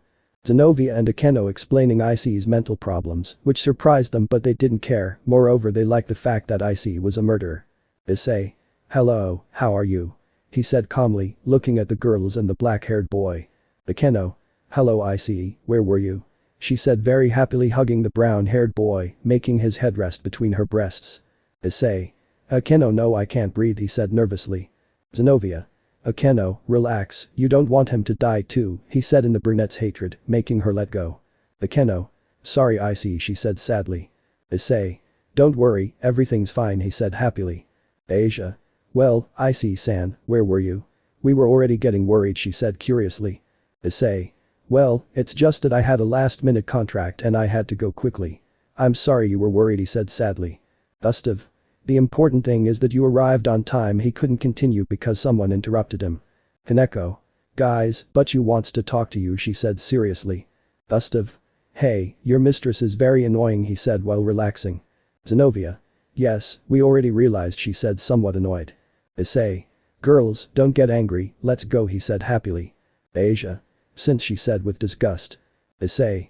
Well, let's go, see you, Gustave he said happily as everyone left. Gustave. Maybe you're already suspecting something, Gremory. The cult club. We can see Rias sitting at her desk as always while at her sides were Rina, Ross, Kiba who had a worried and nervous look since they did not know what was happening and the most important thing is how the girls were behaving. Issei. Hello Butchu, we're here he said curiously. Rias. Hi guys she said nervously. Akeno. Now why did you call us? She said coldly. Kiba. Please Akeno don't use that tone with Butchu he said somewhat angry. Akeno. And who are you to tell me? Am I above you? Or do you want me to explain to you how the positions are in chess or in the group? She said seriously. Rias. Enough, I didn't call them to fight. I want them to tell me what's happening to you girls she said worriedly. Zenovia. We don't know what you're talking about said as if nothing happened. Irina. Zenovia please don't lie, from one moment to the next you started acting differently, you are no longer the same I don't even recognize you anymore she said sadly. Ross. Also, they broke up with their boyfriends out of nowhere without any explanation, they just said that they broke up with them, and that's it, and now they spend all day with Iseei, this isn't normal she said seriously. Asia. Their relationship with us is just our problem, you have no reason to get involved, and with all due respect, it doesn't matter to you, it's our love life, not yours she said somewhat annoyed. Akeno. Calm down Asia, they want to know what's going on, well I'll tell them, those bastards only made fun of us, it was very easy for the idiot to Asia to break up with her over the phone, he ended up telling Zenovia that she was ugly, just because she had a more muscular body than the idiot, and that bastard told me that I had the body of a prostitute, yes, as you heard. Prostitute she said angrily. Issei. What did he tell you that he said well his eye began to blink as if it were a tick, since he didn't know why Akeno began to spend more time with him. Rias. Girls, I'm not couldn't continue because Akeno continued. Akeno. It's not over yet and if we spend time with Iseei, it's because he's the only one who supports us and is with us, instead of criticizing us like you guys she said with anger, while some tears came out of her eyes. Issei. Girls he said worriedly watching how the girls cried for everything they had suffered. Rias. I didn't know sorry she said with her head down. Zenovia. If that's all, we could go. We want to get ready before class she said, wiping away her tears. Rias. There's one more thing we've discovered that her ex-boyfriends Zenovia, Asia are dead she said nervously. Asia. Really she said in surprise. Issei. What are they really dead he said nervously. Irina. Issei are you okay she said curiously. Issei. Yes I'm fine, it's just that I was surprised he said, trying to stay calm. Akeno. How did they know that? She said curiously. Rias. Vali found the remains of Zenovia's ex-boyfriend and also found a large amount of blood she said thoughtfully. Issei. Damn it, how could we be so careless? Damn it his murderous personality thought from the brown-haired boy's mind. Rias. I think that would be all. If you want to leave, you can do so she said calmer and somewhat embarrassed. Akeno. Thank you she said, keeping calm as she left the place with her friends and seconds later Iseei came out. Ross. That answers some of our questions, but there are things that don't add up to me she said thoughtfully. Rias. I know but we need to investigate. While Rias and her classmates were leaving and preparing to go to their classes, a black-haired boy was outside the window while he analyzed everything that had been said in the small club meeting while his left arm turned blue and his claws became present. Gustave. I think I'll play with a white dragon. Outskirts of Qlippoth. We can see a very happy Nakamata changing through the forest while looking for her boyfriend since she had received a message from him telling her that he wanted to see her in the forest where he had a cabin to have their romantic moment. She just had to find a cabin. Kuroka too. Love, where are you? She said very happily. I'm sorry, but your love won't be able to be here, said a voice that echoed in the place. Kuroka too. Who are you? Show yourself. You better hope Chris is okay, she said angrily. Do you really care about that garbage? You disgust me, he said seriously. Kuroka too. You don't care, I love him and he's my life, she said seriously. Kuroka. You're wrong, it's not yours, it's mine, he said appearing in front of her. Kuroka too. It's me. F to the white and the Nakamata. High up on a mountain in the underworld we can see Vali sitting calmly staring into space while thinking about the latest events, while a very Machiavellian idea came to his mind, drawing a big smile on his face. Albion. Do you really think that? He said seriously from the albino's wings. Ollie. Of course, just think about it. The Gremory's idiot boyfriends are mysteriously dying. When they all die, boom. We say it was Iseei out of spite for rejecting him and for killing humans, he will be imprisoned in the underworld. That idiot is imprisoned. We can become the new pillar of the alliance, and as a main course, we keep all those hitches. It's a perfect plan, he said with some madness. Albion. What a great humiliation for the red Jahahahaja Vali, you are diabolical, he said with arrogance. Ollie. I know, we just have to keep everything going until the time comes to act, he said mockingly. Gustave. Wow, there's no doubt that you're the grandson of that old psychopath, you know, I never thought you were different from him, you're also a disgusting rat, he said behind him, scaring the albino. Ollie. You damn thing, what are you doing here? He said nervously. Gustave. Nothing, I was just walking through the underworld and I noticed your presence and decided to come and say hello, in addition to a little thing I wanted to do with you, he said in a calm tone. Ollie. What a thing, he said seriously. Gustave, kill you. Forest on the outskirts of Qlippoth. We can see the two Nakamatas looking at each other face to face, while one of them smiled madly, while the other seemed to be in shock, as a small feeling of fear began to invade her, and said feeling grew more and more. Hey, you are okay too. This is impossible. How come you are me, she said somewhat nervously. Kuroka. You're wrong, our appearances are similar, Naya, but unlike you, I'm not an ungrateful boor who rejected the only man who saw us as women, and not as a simple piece of meat to please himself with. You disgust me, she said with some anger. Hey, you are okay too. Yes, if you mean what happened with Iseei, there is nothing wrong with him, I just wanted. She couldn't continue because her counterpart appeared in front of her and gave her a powerful blow that sent her flying, causing her to crash into several trees until she was stopped by a huge rock. Kuroka. I'm not interested in what you're going to say, you just have to know that I will eliminate you and I will be with my beloved Iseei, Naya, she said while showing her creepy form. Hey, you are okay too, what the hell are you? Underworld, unknown place. Ooh. We see Vali cross a large mountain while serious wounds abounded throughout his body as he tried to get up again, but before he could do so, the black-haired man appeared on top of him, giving him another blow, sending him to the ground, causing him to embed himself in it. Vali. Ma damn bastard, how can a simple human cause all this damage to me? He said furiously while trying to stand up. Gustave. Oh Vali, I'm not a simple human, I'm a monster, he said taking his X form. Vali. What the hell are you, he said terrified. Sonic.exe. Your worst nightmare, he said sadistically, transforming his arm into blades and firing them at him, all of them sticking into the albino's chest. Ollie. Oppo, please let me go, I promise I won't attack Iseei again, but please let me go, she said pleadingly as she began to cry. Sonic.exe. You want to leave now, but the game has just started, ha ha ha ha ha ha. With Kuroka. She had her other self hanging from the trees thanks to the rope created with her yo-yo, which was embedded in one of the Nakamata's breasts, who only writhed in pain. Kuroka. What's wrong? You're not having fun. I'm having a great time, she said mockingly. Hey, you are okay too. Damn, when my sister finds out she'll finish you. She couldn't continue because Kuroka interrupted her. Kuroka. Ha ha ha, your sister, that stupid fourth-rate cat, will meet her end when my sister crushes her head with her big mallet, she said mockingly while moving the strings, causing great pain to the brunette. Hey, you are okay too. I will not die here, you heard me, I will be happy with my no. She could not continue because Kuroka pulled the yo-yo, and in a strong movement, it opened its way and cut both breasts of the counterpart, making her start to scream in horror. Kuroka. Let's see how many men notice you without that pair of melons on your body, she said mockingly. Hey, you are okay too, are you are a damn monster, damn you, she screamed while writhing in pain. Kuroka. Stupid, you barely notice, he said mockingly as he approached her and hit her in the abdomen. Hey, you are okay too. I hope you laugh and the girls discover your little theater and finish you off, she said with difficulty. Kuroka. It's the same as with your stupid sister, all of you will die, even some of you are dead, and your group of bores don't even realize it, ha ha ha ha ha, but don't worry, soon you will join them, she said mockingly while with her own hands, she tore off the Nekomata traces of the brunette who could only writhe in pain.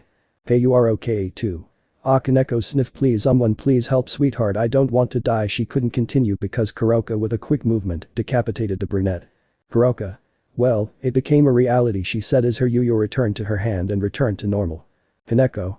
That was fun, haha, said the albino girl behind the black-haired girl. Kuroka. Did you enjoy the show, Shirin Naya? She said with her typical attitude. Kaneko. Of course you were very creative cutting off her breasts, that was the best part, she said happily. Kuroka. You're right, I even enjoyed it. You saw her face when I told her that now what man would notice her was a delight, she said playfully. Kaneko. Kara, yes, and I'm not waiting for the moment when I'll be the one to kill my lut version, she said seriously. Rias. And why don't you go? The martyrdom of sinners.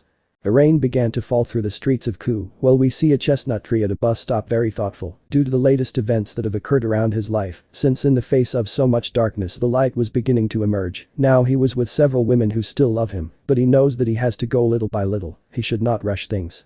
Gustave. Something's happening, my friend, he said curiously appearing behind him. Issei. Where were you? We have work to do, he said seriously, showing those bloodthirsty eyes. Gustave. I was taking care of some things. Sorry for being late, but tell me by work you mean that we have to take care of a little person who was dating Akeno, right? He said with mere curiosity. Issei. You're right, so let's not waste time, he said seriously. Gustave. Well, let's go, he couldn't continue because a communication circle appeared in the brown-haired boy's ear. Issei. I see, don't worry but we're on our way, he said seriously. Gustave. What's wrong? I notice you're surprised, he said curiously. Issei. It was Rias, Surzich needs our presence in the underworld because it seems that Vali has been killed, he said seriously, surprising the black-haired man. Gustave. I can't believe it, but who was it, he said incredulous. Issei. I don't know, let's go to the underworld. Underworld, Lilith's outskirts. We can see the Gremory and Citri entourages along with the Mao looking at a white sheet that covered a strange lump that was beginning to stain with blood, but everyone was taken out of their thoughts when they saw the two boys appear looking at everyone somewhat surprised. Issei. We are here where Vali is, he said seriously. Surzich. It's there, he said pointing at the savannah. Issei. Who found it, he said seriously. Ajuka. He was a demon in the service of the Aguirre's family. As soon as he knew who it was, he quickly informed the patriarchs and also us, but I will be honest with you, the way he found him was not the best, he said, swallowing saliva. Issei. Really, he said seriously while lifting the sheet, leaving everyone in shock, but with a slight smile on a certain black-haired man. Gustave. It can't be, he said astonished while everyone looked at a pile of organs, blood and flesh, with a part of Vali's face, showing a face full of horror, implying that he suffered before dying, in addition to the fact that some members of the Citri and Serafel clan couldn't help but vomit when they saw the morbid scene. Rias. Who could do this? She said with difficulty trying to avoid vomiting. Issei. Drake, do you still feel Albion's presence? He said curiously, summoning his gauntlet. Drake. No mate, and it's strange, he said seriously. Sona. Mr. Drake, what are you referring to? She said doubtfully. Drake. Well, when one of our carriers dies there are still traces of our energy or aura and it takes a couple of days to disappear, but now there is nothing, he said seriously. Gustave. But that would be practically impossible. What's left of him is still fresh. He hasn't been dead for very long, he said seriously. Rias. So if he died recently, where is Albion, she said confused. Drake. I don't know, the only thing that could be is that they killed Albion first, he said seriously, leaving everyone frozen. Serafel. Boo, but who can have the power to kill a being sealed in a sacred gear, she spoke very nervously. Sona. Leaving that aside, don't you think that if the body is fresh, the murderer could be near here? She said nervously. Everyone at that moment became alert because it was not so far-fetched to think that the person responsible for this left Vali's body as a trap to attack them, so they slowly gathered together and then disappeared in a magic circle to different locations. Haidu residence. We can see the entire Gremory clan relaxing a little after that somewhat tense and unpleasant situation, while the black-haired man went to leave, but not before saying something in the brown-haired man's ear. Issei. Okay girls, I'm going to rest. If you have any questions, call me he said, starting to climb the stairs. Akeno. Hey girls, what's up she couldn't continue because someone opened the door. Kuroka. Hello Naya said the Nekomata entering the house. Hineko. Nasan, what brings you here? She said curiously. Kuroka. I didn't want to come visit them, maybe I can't he said somewhat hostilely, confusing the lowly but arousing certain suspicions in Akeno and the others. Zenovia. I don't see any problem, come, I'll take you to one of the guest rooms she said, while taking the Nekomata by the arm. Kuroka. You have no problem right Rias Naya she said something serious. Rias. Of course you're not Kaneko's sister so there's no problem she said confused. Akeno. Okay, let's go, I'll help you she said happily, going up the stairs with the two girls followed by Asia. Rias. Since when do those four get along so well she said doubtfully. Ross. Maybe he'll ask you for advice on how to manage his relationship she said thoughtfully. Hineko. Yes, I think that's true, and Nasan isn't that good in a relationship, so it's not that crazy to think that she said curiously. Rias. Well girls, I have to go see Isaac. See you later. Best room. We can see the four girls looking at each other with a big smile, and even more so when we see how Kuroka seems to be from their world. Kuroka. Surprise girl she said manifesting her yuyo without taking her creepy form. Asia. Kuroka-san when she finished with her counterpart she said curiously. Kuroka. It was a pleasure recently, I really loved killing that hit she said amused. Akeno. I see, welcome she said happily. Zenovia. By the way, Rias knows that you've already finished your work she said curiously. Kuroka. Sure, in fact the next one to act will be Kaneko she said amused. The four of them continued talking with great amusement, thinking about what their life with Iseei would be like, how the lowly would end the life of her counterpart, but without realizing that a certain brown-haired boy was listening to them. Issei. Drake you just heard the same thing as me he said incredulously in his mind. Drake. Yes, mate, but I find it hard to believe I speak in the chestnut's mind. Issei. They are not the girls I know. A decision that can affect much.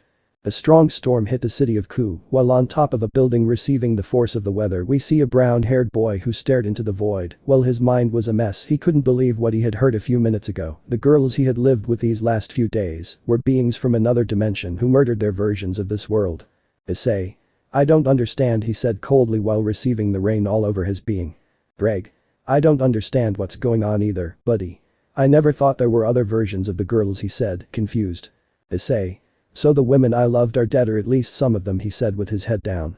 Greg. I'm afraid so, but tell me how this affects your plans. You'll kill the remaining boyfriends and when you're done, you'll combine your two personalities he said curiously. Issei. I don't know if I should leave my good side in total control or finish the job and become one this changed he couldn't continue because a black-haired man appeared in front of him. Gustave. Issei what's going on? I came as fast as I could as soon as you called me he said somewhat agitated. Issei. I just discovered something he said coldly making the black-haired man understand that he was talking to the murderer. Gustave. What made you act like that? He said confused. Issei. You see that the girls, well some of them behaved differently with me, as if they wanted to be my harem as I thought at first he said seriously. Gustave. Yes, I was a little surprised by their change since it was so sudden, but I'm glad they were able to admit their mistake and get back with you. Well, they're not your partners yet, but they can be he said calmly. Issei. I just discovered why they changed so much overnight they are not from this world, they come from another world, reality, dimension, I don't know, but they are not the girls we knew they were murdered he said incredulously, leaving the black-haired man in shock. Gustave. Are you sure how did you come to that conclusion? He said nervously. Issei. I heard them talking, Kuroka, she's the other one, she already killed her old self why are you so nervous? She said, looking at him coldly and seriously. Gustave. No, of course not, I'm just surprised he couldn't continue because the brown-haired boy spoke. Issei. Did you know? He said seriously approaching the black-haired man. Gustave. Not like I'm going to know he didn't continue because the brown-haired boy interrupted again. Issei. Don't come out with nonsense, Gustave, did you know that? He spoke almost furiously. Gustave. Yes he said dryly. The brown-haired boy opened his eyes angrily as he began to shake his head, taking a few steps back as his anger increased, being seen by the black-haired boy, who clenched his fists bitterly upon seeing that the brown-haired boy had realized what was happening with the girls. Gustave. Issei please it is he couldn't continue because the brown-haired boy gave him a strong blow that sent him flying, causing him to fall against some mountains. Issei. How could you do this to me? I thought we were friends, he shouted with his armor on, burying the black-haired man further into the ground. Gustave. Wow, how can you say that? I who was always with you in good times and bad, who was there when those hitches left you, who supported you to move on, how can you say that I'm not your friend when I did all this for you? He shouted furiously, giving him a kick that raised the brown-haired man a few meters, but that didn't last long since the black-haired man appeared above him, hitting him with a spinning kick. Issei. Yes, if you were really my friend you would have told me about this, he said while getting up from the ground with a little blood on his lip. Gustave. And why are you like this?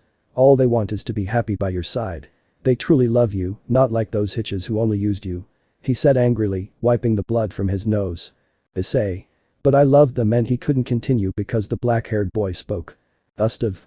I see, understand they love you as you love those in this world. They would be able to annihilate the world of factions and the entire universe just for you. Don't you understand? Your love is strong that you kill those bastards mercilessly, and they also love you so strong that they don't care about killing whoever it is to achieve you are truly made to be happy. Why don't you want to understand? He shouted with anger and some sadness.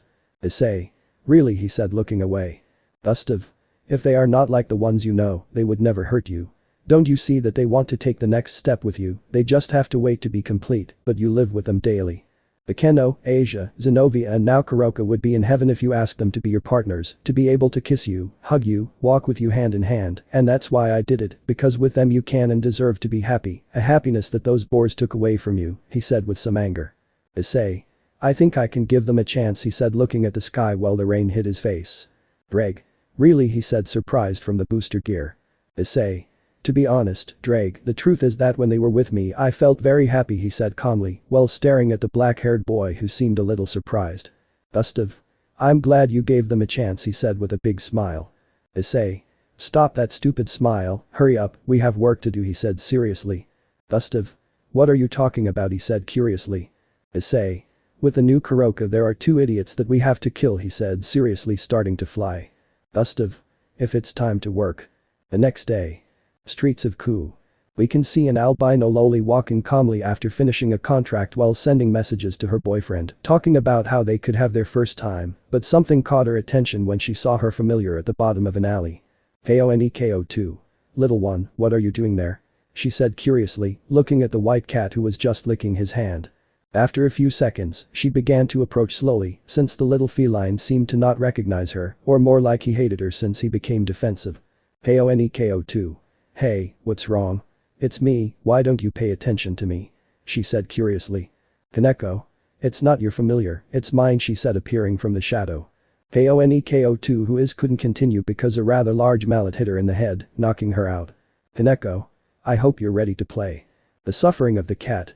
We can see a person running terrified through the streets of Ku while 2 silhouettes followed him from the top of the buildings. It was clear that these silhouettes did not have good intentions since the subject's terrified face said it all. Issei. Let's stop playing games, he said seriously, taking a big leap and landing on top of the man who looked at him terrified. Moro. Damn crazy man, when Akeno finds out about this she will kill you, he said nervously. Gustave. But what an idiot, you know, she herself sent us to end your pathetic existence, he said amused.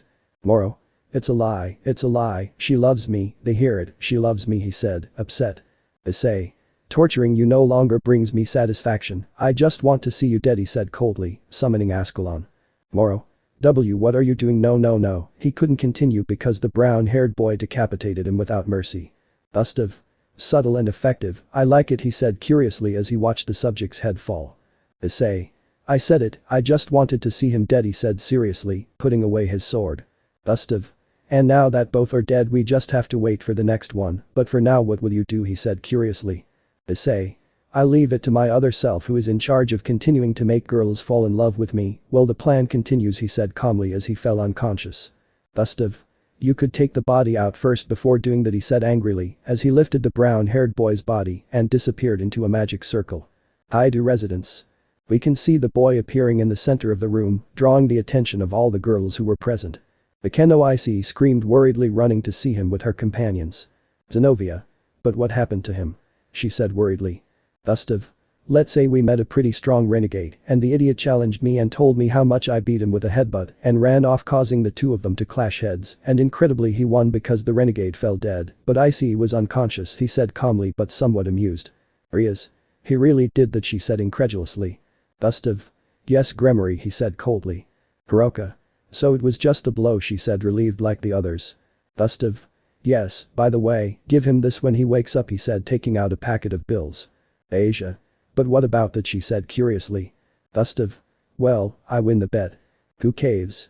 We see a somewhat injured Nekomata who was beginning to regain consciousness after something hit her and apparently brought her here. Haneko too. Where am I? How did I get to this place? She said confused. Haneko. Wow, until the hitch finally woke up, you know, I was getting tired, said a voice that resonated among the immensity of the cave. Haneko too. Who are you? Where are you? Why did you bring me here?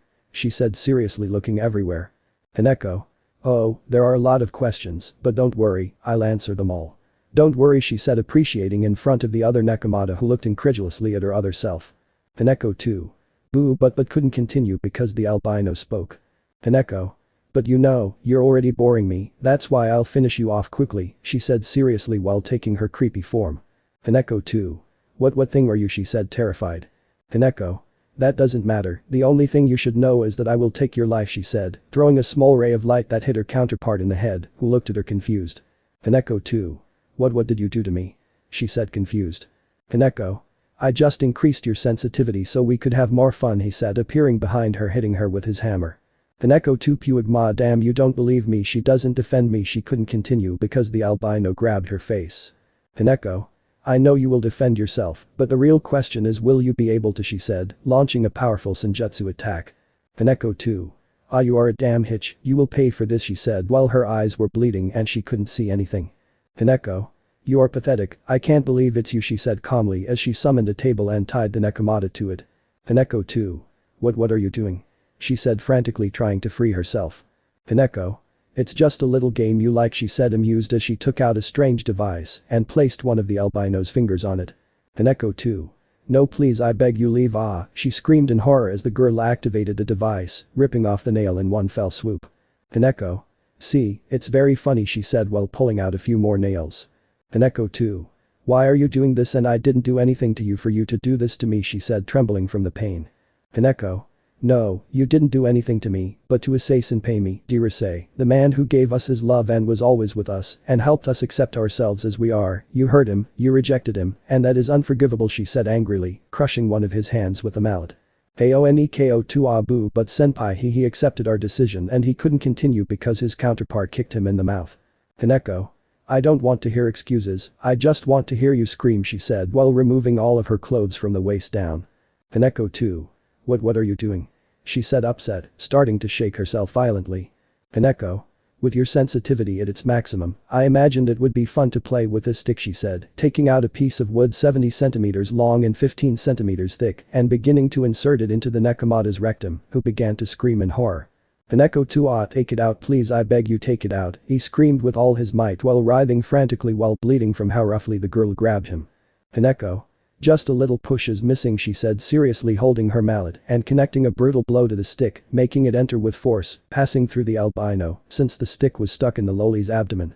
Haneko too. You are a monster, she said as the glow in her eyes faded. Haneko. You are the monsters for what you did to Issei. Gustave's house. We see the last three girls who were left to work while laughing maliciously while moving a rook on her chessboard. Arena. From your laughter I guess Kaneko is done with her work, right? She said curiously. Rias. That's right, my dear friend, my little tower finished her chores, now she just has to continue with the plan to be with Issei, she said happily. Ross. We just have to find out who of us is next, she said thoughtfully. Rias. Go both of you, she said calmly. Arena. Rias, are you sure, she said surprised. Rias. Of course, if we go I'll be the last one, so do your best, she said calmly while looking at the ceiling. Ross. Arena. We won't let you down. Doubts. We can see a brown-haired boy slowly opening his eyes looking at what was happening in his bed, but the strangest thing is that around him were Asia, Zenovia, Akeno and Kuroka, deeply asleep, but they looked happy, which made him smile in a big way. Dreg. Something's up, buddy, he spoke in his old voice. Issei. It's nothing, Dreg, it's just that seeing the girls like this makes me very happy, he thought with a big smile, caressing Kuroka's face who settled closer to him. Dreg. The truth is you deserve to be happy, and the good thing is that the girls realized their mistake, he said calmly. Issei. Although the truth is you think that someday you will be able to love me and be with me, he said with some melancholy. Dreg. I don't know, mate, only time will tell, he said trying to encourage his partner. Issei. If it's true, well Dreg, I'll keep sleeping he said while closing his eyes again. Dreg. Calm down, buddy, soon the Rias who loves you will be with you. Gustave's house. We can see Iseei sitting in the living room looking out the window seeing the beautiful glow of the moon while drinking some wine, but her loneliness was interrupted by a black-haired man who appeared behind her. Gustave. You're having fun he said curiously. Rias. Well, there's very little I can do if that stupid girl is still alive she said calmly. Gustave. Tell me the truth Gremory, what worries you, what makes you uneasy? He said calmly as he sat in front of her. Rias. I have nothing, just it's nothing she said, drinking more wine. Gustave. Don't lie to him, you liar he said calmly without stopping to stare at the redeed. Rias. It's okay, it's just that I can't stop thinking that maybe Iseei doesn't love me, that he doesn't feel the same way I feel about him, she said with her head down. Gustave. Haha. Rias. This is not to make fun of she said angrily. Gustave. Sorry, I can't believe you think such a stupid thing. I just can't get my head around you thinking that. Rias, maybe you come from another world and you're very different from this Rias, but that doesn't take away from the fact that Iseei loves you and wants you he said sincerely. Rias. You're wrong, he wants and loves this Rias, not me she said sadly. Gustave. You have a good point I admit, but if you are so insecure, then make him fall in love with you again he said calmly. Rias. What she said confused. Gustave. What you heard, the Iseei of your world was not born loving you, he fell in love with you over time, and it is obvious that you did several things to make him feel those things for you and vice versa, or am I wrong? He said calmly taking a glass and pouring himself wine. Rias. Well, you're right, not only that, he did his best to make me and the others fall in love with him, and we also did our part to make our relationship work, she said thoughtfully. Gustave. There you have it, you fell in love with him once, you can make him fall in love with you again, and you already have a small advantage he said calmly while walking closer to Rias. Rias. Which one? She said curiously watching the boy approach her ear. Gustave. He already knows everything. The next day. Gu Academy. We can see Iseei arriving at his school with the girls, except for those who have not yet been killed, and speaking of them, 2 of them have felt watched as if something was watching them, making them somewhat uncomfortable. Kaneko. Senpai, we can talk she said a little nervously. Issei. Sure Kaneko what's wrong he said curiously. Kaneko. No senpai alone she said nervously. Issei. Sure, let's go he said as he began to walk, but what he didn't see was Kaneko who looked at the 4 girls and smiled maliciously. Kuroka. It seems that my little sister is already with us. The 4 girls smiled maliciously as they watched the lowly and the brown-haired boy walk away and then separate, but not before watching with annoyance the other Rias who said goodbye to her boyfriend with a kiss. Issei. Well Kaneko what's up he said happily. Kaneko. I can be honest with you she said sadly. Issei.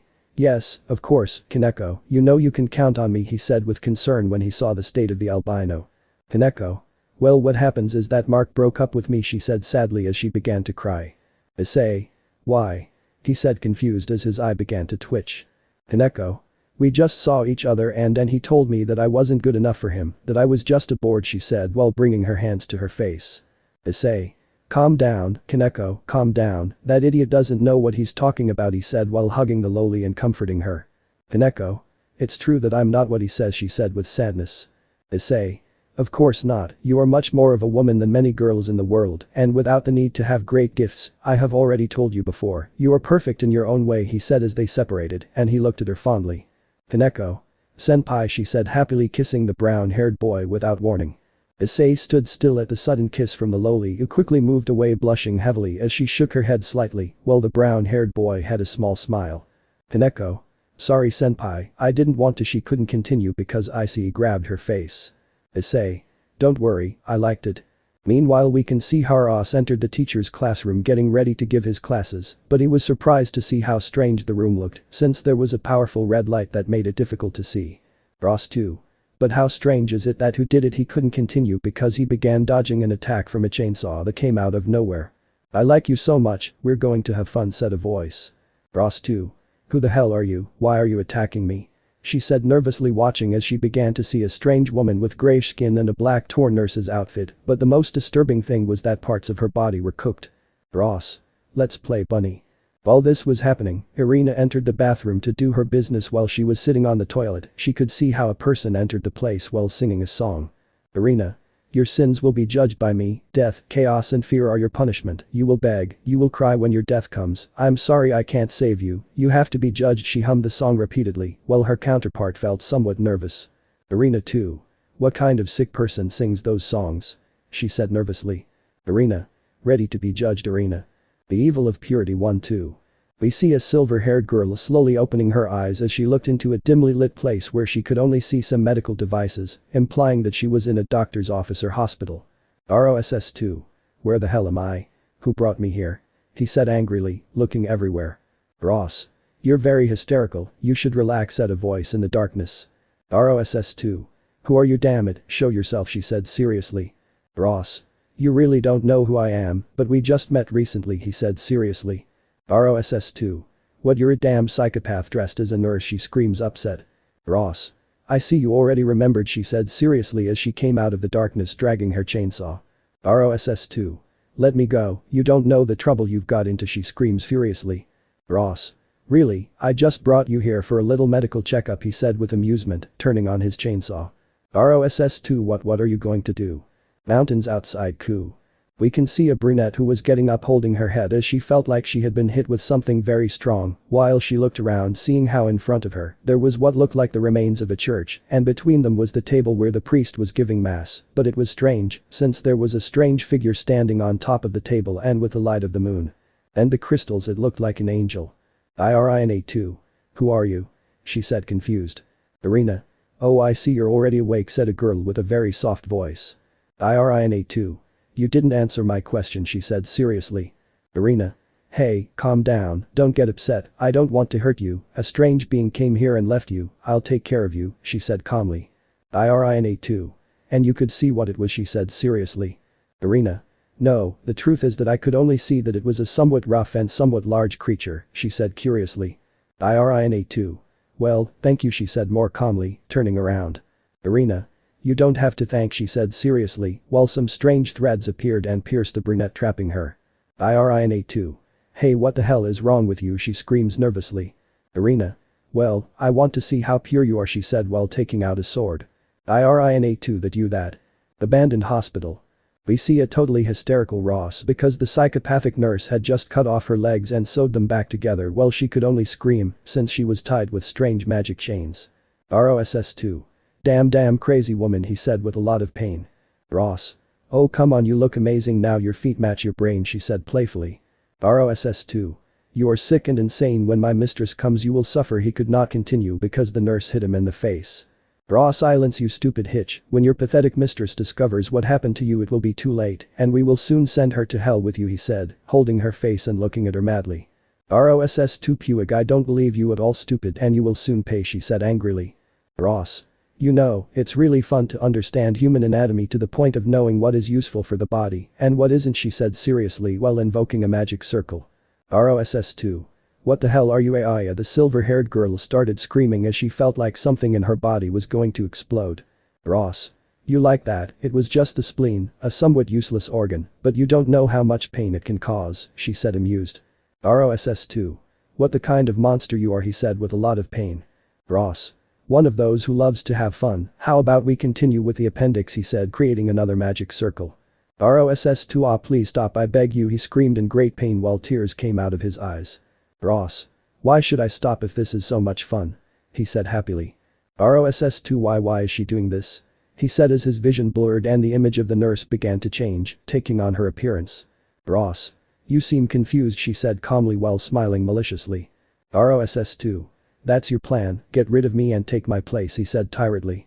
Ross.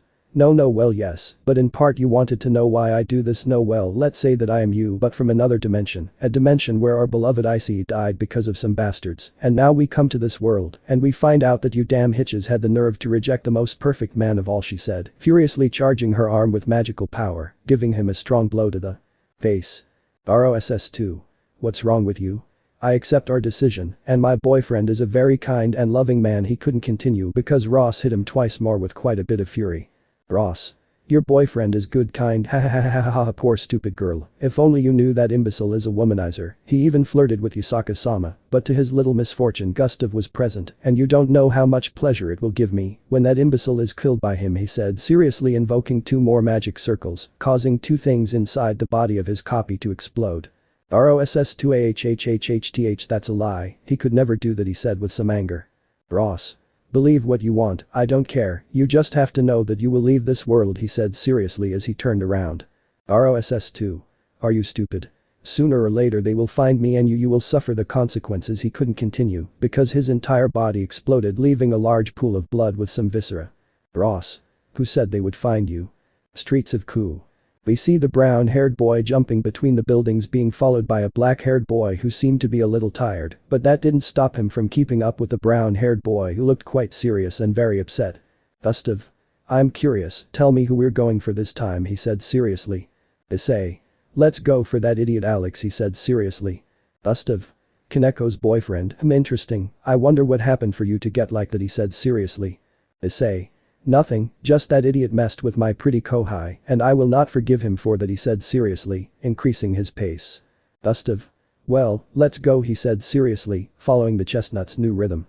Issei none will survive. The evil of purity 2-2. We found ourselves on top of some mountains far from Ku where there were the remains of what looked like a church, finding a poor brunette who was hanging from some strange threads that were embedded in her skin, while a blonde with strange eyes just looked at her with satisfaction. Irina. This is fun, isn't it my dear puppet? She said amused while playing with the strings. Irina2. Damn you, why are you doing this? She said angrily as her body moved involuntarily at her command. Irina. Easy to get revenge she said seriously pulling a thread making Irina's body stretch, causing a lot of pain. Irina2 because I have never done anything to you, I don't even know you she said with a lot of pain. Irina. Maybe not to me, but what you did to Iseei, that is unspeakable, and maybe you don't know me like this, but what do you think about it this way? She said seriously, returning to her human form, leaving the brunette in shock when she saw herself in front of her.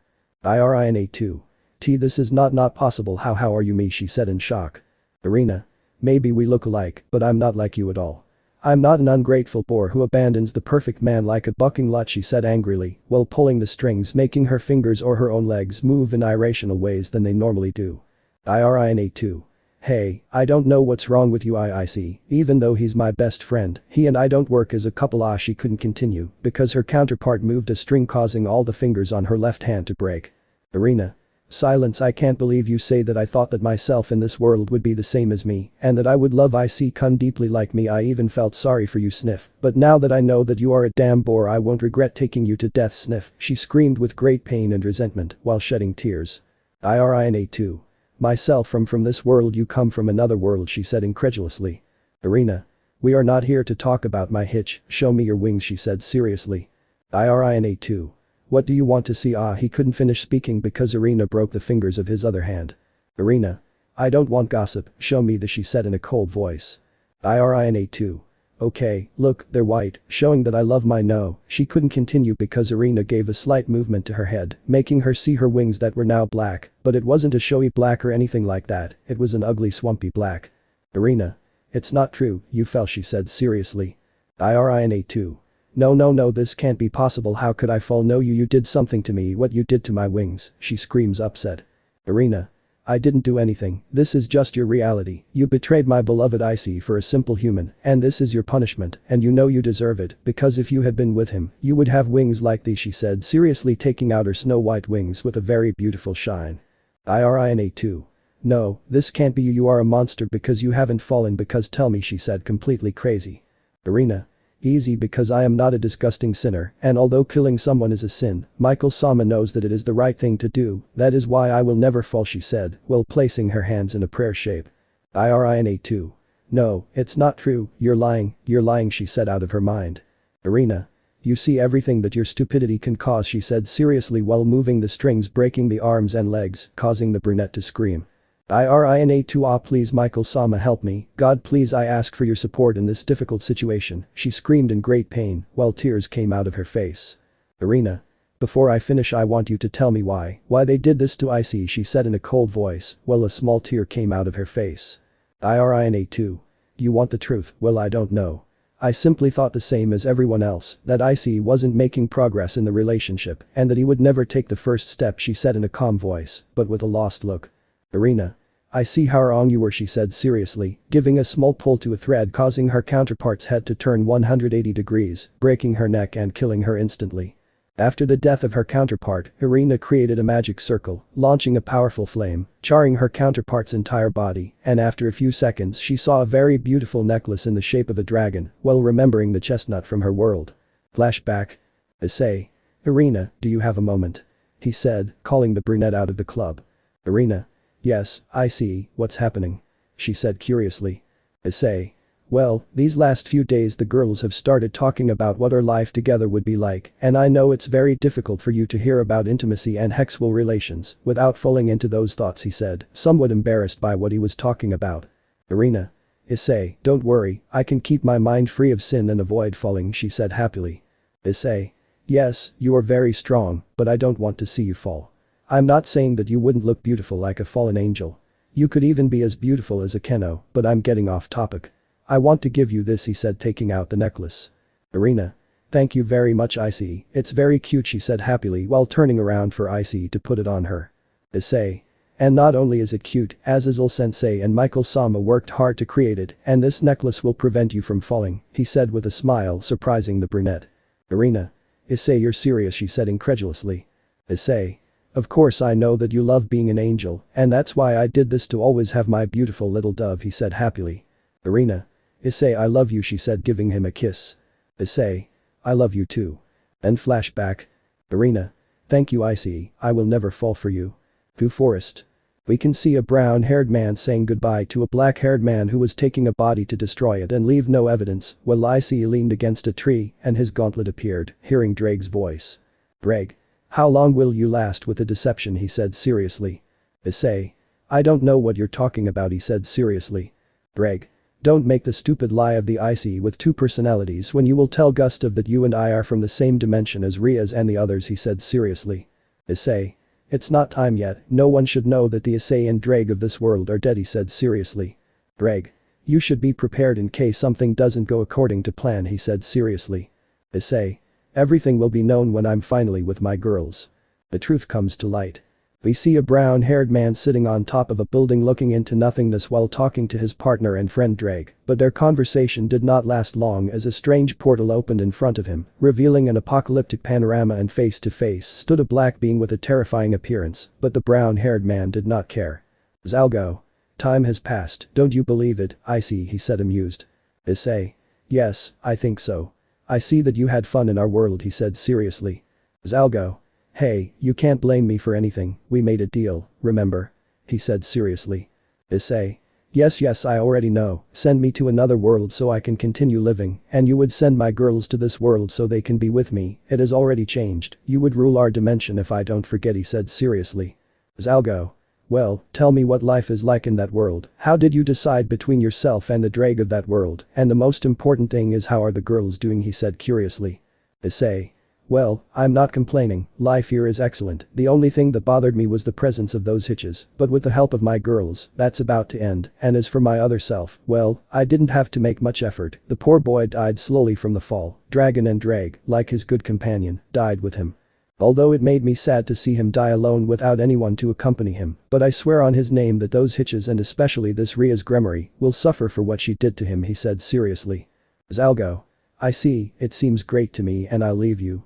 We'll see each other later. Say hello to X for me, he said calmly as the portal disappeared. Drake. From what I see, you've already made a decision, haven't you? He said seriously from the gauntlet. Issei. If it's time to end this farce. Gustave's house. We see the entire entourage of the Redeed gathered in front of her, and the black-haired man who smiled pleased after the great news that Irina and Ross had just given them, but the happiest was Rias, since she could finally start acting, and the most important thing is that she would be happy with her beloved Iseei. Rias. Then we will start with this great show, right? She said smiling. Gustave. We would just have to get rid of Irina and Ross's boyfriends to start with, he said seriously. Rias. Well, do it now, you know she couldn't continue because a noise was heard. Talk. Acme brand sound effects. Everyone seemed confused as they didn't know who could be knocking at that time of night, so with some doubts the black-haired man began to walk to the door, and when he opened it, he was surprised to see his brown-haired companion with two people pulling. One was obviously dead, but the other was unconscious. "Gustave? What are you doing here so late and with them?" he said surprised. "Issei. Don't worry, I can come in," he said seriously. Gustave claw sure wait a second yeah, he said somewhat nervously. "Issei. Sure, by the way, hello girls," he said something loud. "Girls? Hello Iseei," they greeted him somewhat nervously not knowing what Iseei was doing there. The brown-haired boy walked by and greeted each of the girls, including Rias, who was the most nervous. "Akeno. Issei, what are you doing here so late?" she said confused. "Issei. I can ask you the same thing, but that's not why I came here," he said seriously. "Gustave. So what did you come for?" he said curiously. "Issei. I want you to show me your true form," he said seriously, leaving everyone confused. "Gustave. Oh hey buddy, I don't know what you're talking about," he said nervously. "Issei. Don't play dumb, Zalgo told me everything," he said seriously. "Gustave. How do you know Zalgo?" he said incredulously. "Rias. Who is Zalgo?" she said confused. "I see. Zalgo is the Gustave of our dimension and the being who brought them here," he said seriously. "Gustave. The Gustave of our dimension, like our dimension," he said seriously. "Issei. I think you found me out, but if you want me to talk show me your true appearance Sonic.exe," he said amused. "Gustave. You are so persistent, but what does it matter?" he said changing his form, revealing the terrifying blue hedgehog. "Rias. Gustave is you," she said surprised. Sonic.exe happy now speaks, he said seriously. "Issei. Okay, you know everything we went through when I discovered the truth about the girls, that they came from another world and that they had killed the loves of my life and those things, it was fake, those hitches never mattered to me," he said seriously. "Rias. Issei, what the hell are you talking about?" she said without understanding, just like the others. "Issei. How to say it, I know Rias, tell me, do these words sound familiar to you?" Forgive me Rias, I won't be able to marry you, but I want you to know that you are the best thing that has ever happened to me in my life. Thank you for loving this poor hopeless pervert, I love you," he said calmly, taking the hands of the redeed who opened her eyes in shock while crying. "Rias. How do you know those words?" Response, she said upset. Sonic.exe Rias, what's wrong, he said confused. "Rias. Those words were couldn't continue because Iseei spoke. Issei. Those were the last words I said to him before dying," he said seriously, leaving everyone in shock. Sonic.exe. "But what the hell are you saying if those were the last words that I didn't continue because Rias, crying, approached the brown-haired boy. "Rias. It's you Iseei, my dear Iseei, my cute pawn," she said without stopping crying. "Issei. Of course, but I'm your Issei, well, everyone's Issei," he said with his characteristic smile. Akeno Iseei screamed with happiness while everyone threw themselves at her. "Issei. No matter what world we're in, this is never going to change, right?" he said amused as he hugged his entire harem. Sonic.exe but how is it was Zalgo, he said seriously. "Rias. But Iseei, explain to us why you didn't say anything, why didn't you come back to our world," she said without understanding. Issei. "Well, as Gustave or Sonic said, it was Zalgo when I died in our world, my strong desire for you and the hatred for those damn things caught Zalgo's attention, and when we met in Limbo, he made me an offer he would bring me back to life in another world even with Drag, and in exchange, I would give him our dimension. I told him sure, but what would happen to you, and he told me he would send you later, but the most important thing was that I would finish off my other self. It wasn't that difficult. He and the Drag of this world died because of the dragon fall caused by those boars, and after arriving in this world, I waited for their arrival and for them to finish off most of their selves in this world, but I couldn't wait any longer to see you, to be with you," he said, while kissing each of the girls. Sonic.exe. "And the thing about the double personality, and that was never true, it's not like that," he said seriously. Issei. "Well, the truth is that I only did it because I was bored, and to be honest, I knew that those idiots would continue looking for the girls, but since they were now my girls, I wasn't going to allow them to get close to them," he said seriously. Arena. Issei, were you perhaps jealous that those boys came to look for us?" she said amused. Issei. No, of course not," he said looking away. Kaneko. "Senpai, don't worry, we wouldn't change it for anything in the world like those hitches," she said happily. Zenovia. "That's right, Iseei, we love you and only you," she said while everyone nodded. Issei. "By the way, my friend, that bastard was flirting with your wife. I think it's best that you take care of him," he said, throwing him across his ex. Sonic.exe. "Thanks, I'll take care of it," he said with a scary smile. Hiroka. "And what are we going to do now, Iseei Naya?" she said curiously. Issei. "We will visit Rias." The next day. The cult club. We see Iseei quite confused since none of her friends and group members had shown up at school. Now she was alone since Kiba and Garper had gone to make contracts. Akeno. Hello Rias, she said seriously. Rias. Hi, hey, where are the others? She said curiously. Kaneko. Here we are, she said, appearing with the others appearing in different parts of the room, looking at the Iseei quite seriously. Ris2. Girls, is something wrong? Why are you looking at me like that? She said curiously. Rias. Well, seeing you like that is a cheap copy, she said seriously, appearing in front of her. Ris2. What's happening, how is there another me? She said without understanding. Issei. No, you're the other one, he said amused while Rias hung from his neck while they both looked at the other Rias. Ris2. What the heck are you saying this means?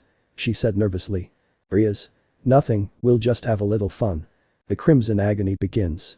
Rias was completely in shock, she didn't know what the hell was happening, she didn't understand what was happening to her entourage, her friends, and how the hell was it that in front of her was a person identical to her, but more importantly, why did they say that she was the copy?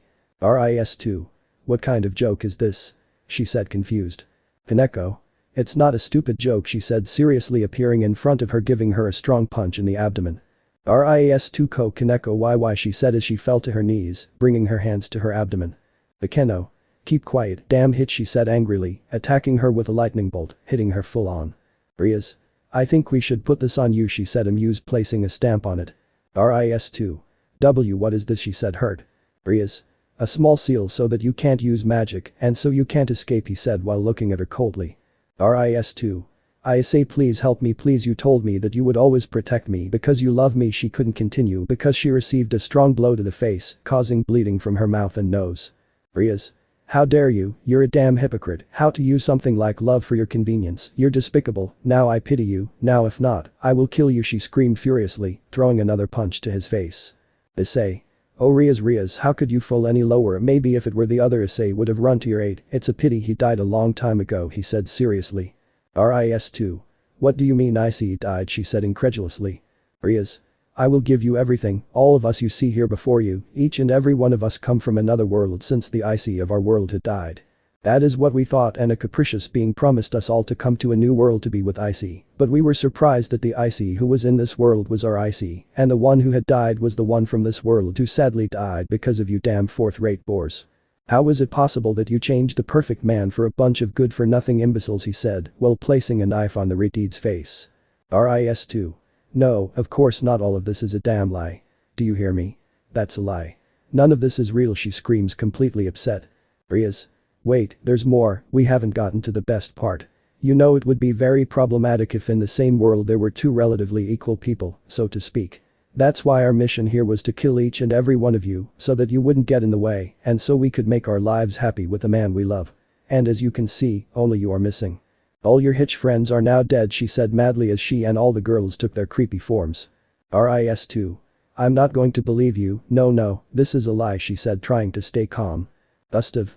What if I told you that what you just heard is true, he said as he appeared in a corner. Issei. Hello friend, I see you're done, he said calmly. Ris2 Gustave, is it you? Please tell me that this is not true, that all this is a lie, she said while crawling supplicantly at the feet of the black-haired boy. Gustave. You think this is a lie, he said while raising his hand showing the decapitated heads of Kiba and Gasper. Ris2 no, why did you kill them? Because she said while starting to cry. Gustave.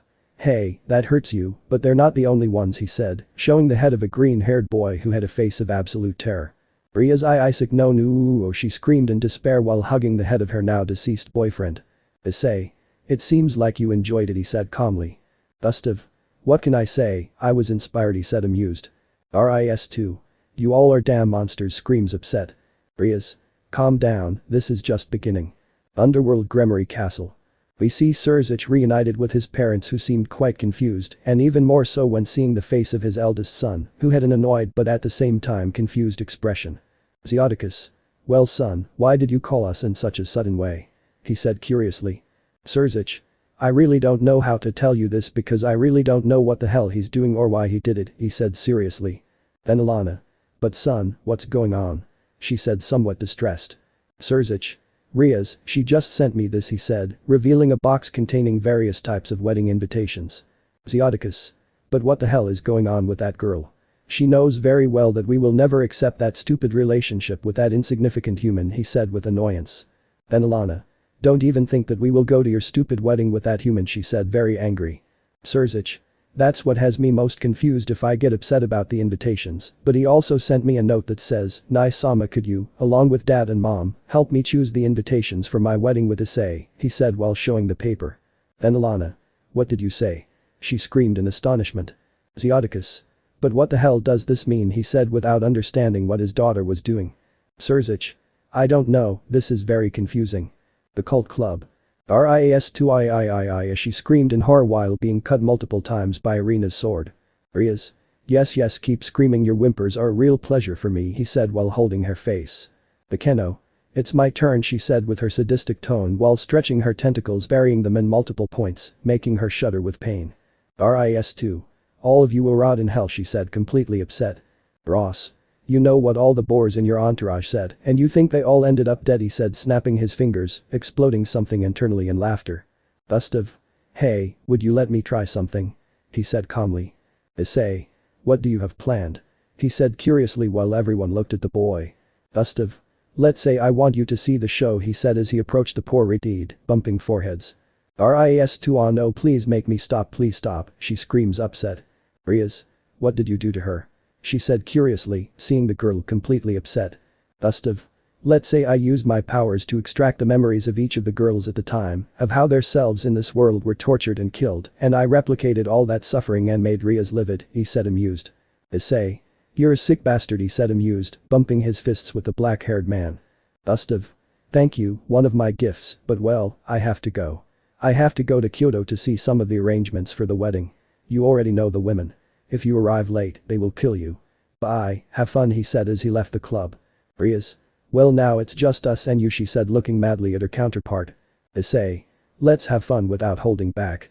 The Crimson End. Rias of the second world looked terrified as all the girls who seemed to be from her entourage and her other self took on very strange and sometimes terrifying forms, while Iseei looked at her with a pleasant smile, unable to cry, thinking that her life would end at that moment. Issei. Because the tears that perhaps you fear death, he said amused while holding the Redeed's lock of hair a little. Rias. Hey Issei, don't hold your hair like that, it makes me jealous, she said amused. Issei. Calm down, my beautiful assassin princess, when we finish with her we can live the happy life we wanted so much, he said while holding the brunette by removing her mask and giving her a passionate kiss. Rias. Kai girls, let's finish her off, she said blushing. Zenovia.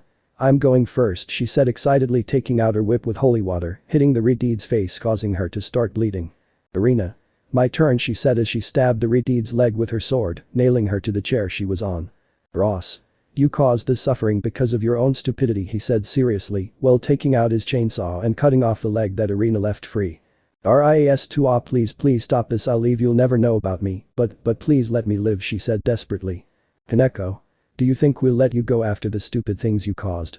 Someone as stupid as you doesn't deserve to live. She said, hitting her head with a hammer, causing her ear to start bleeding. Akeno. Poor Hitch, you and your stupid friends could have lived happily in this world with your Iseei, but you were damn ungrateful, she said, releasing her tentacles piercing the Redeed's arms and abdomen. Ris2 pa, stop, please, no, we didn't know that Iseei loved us so deeply to take him to his death, she said desperately. Rias. I'm tired of listening to her, I'll kill her, she said seriously, taking out her knife. Asia. Rias, but you wait, let's give it a chance, she said happily, confusing everyone. Issei. Asia, what are you talking about? He said confused. Asia. Rias, to tell me why they left Issei-kun aside from this world, and if your reason sounds reasonable to me we will let you go, she said calmly while playing with a knife. Rias. Asia, what are you doing? She said angrily. Asia. Calm down, but it's nothing bad, I just want life to be fair for my other dimensional self, she said calmly while looking at the other Rias. Ris2. No, I don't believe anything you say, she said nervously but angrily. Asia.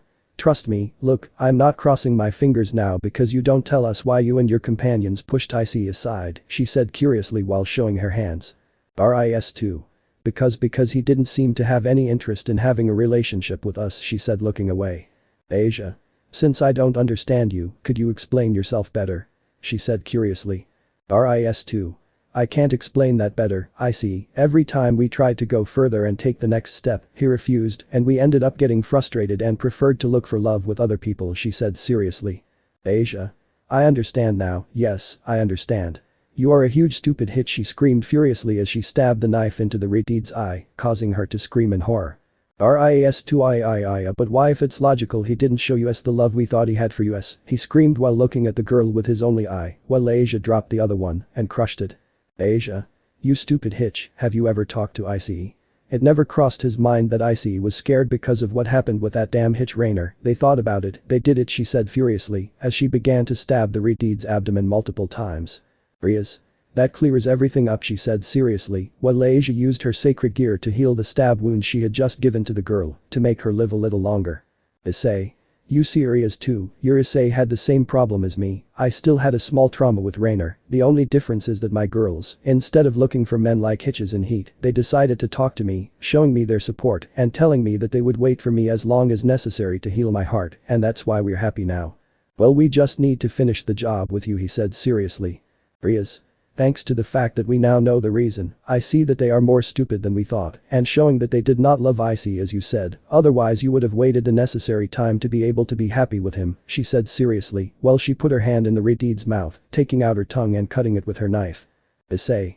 This is about to end a few last shovels. He couldn't continue, because a magic circle appeared in the center of the room, scaring the girls who unconsciously took their human forms, while Surzich came out of the circle.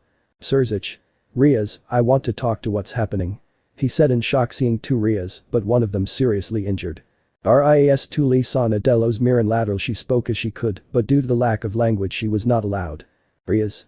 Nai-sama, I'm glad you came. I have something very important to tell you, she said sadly.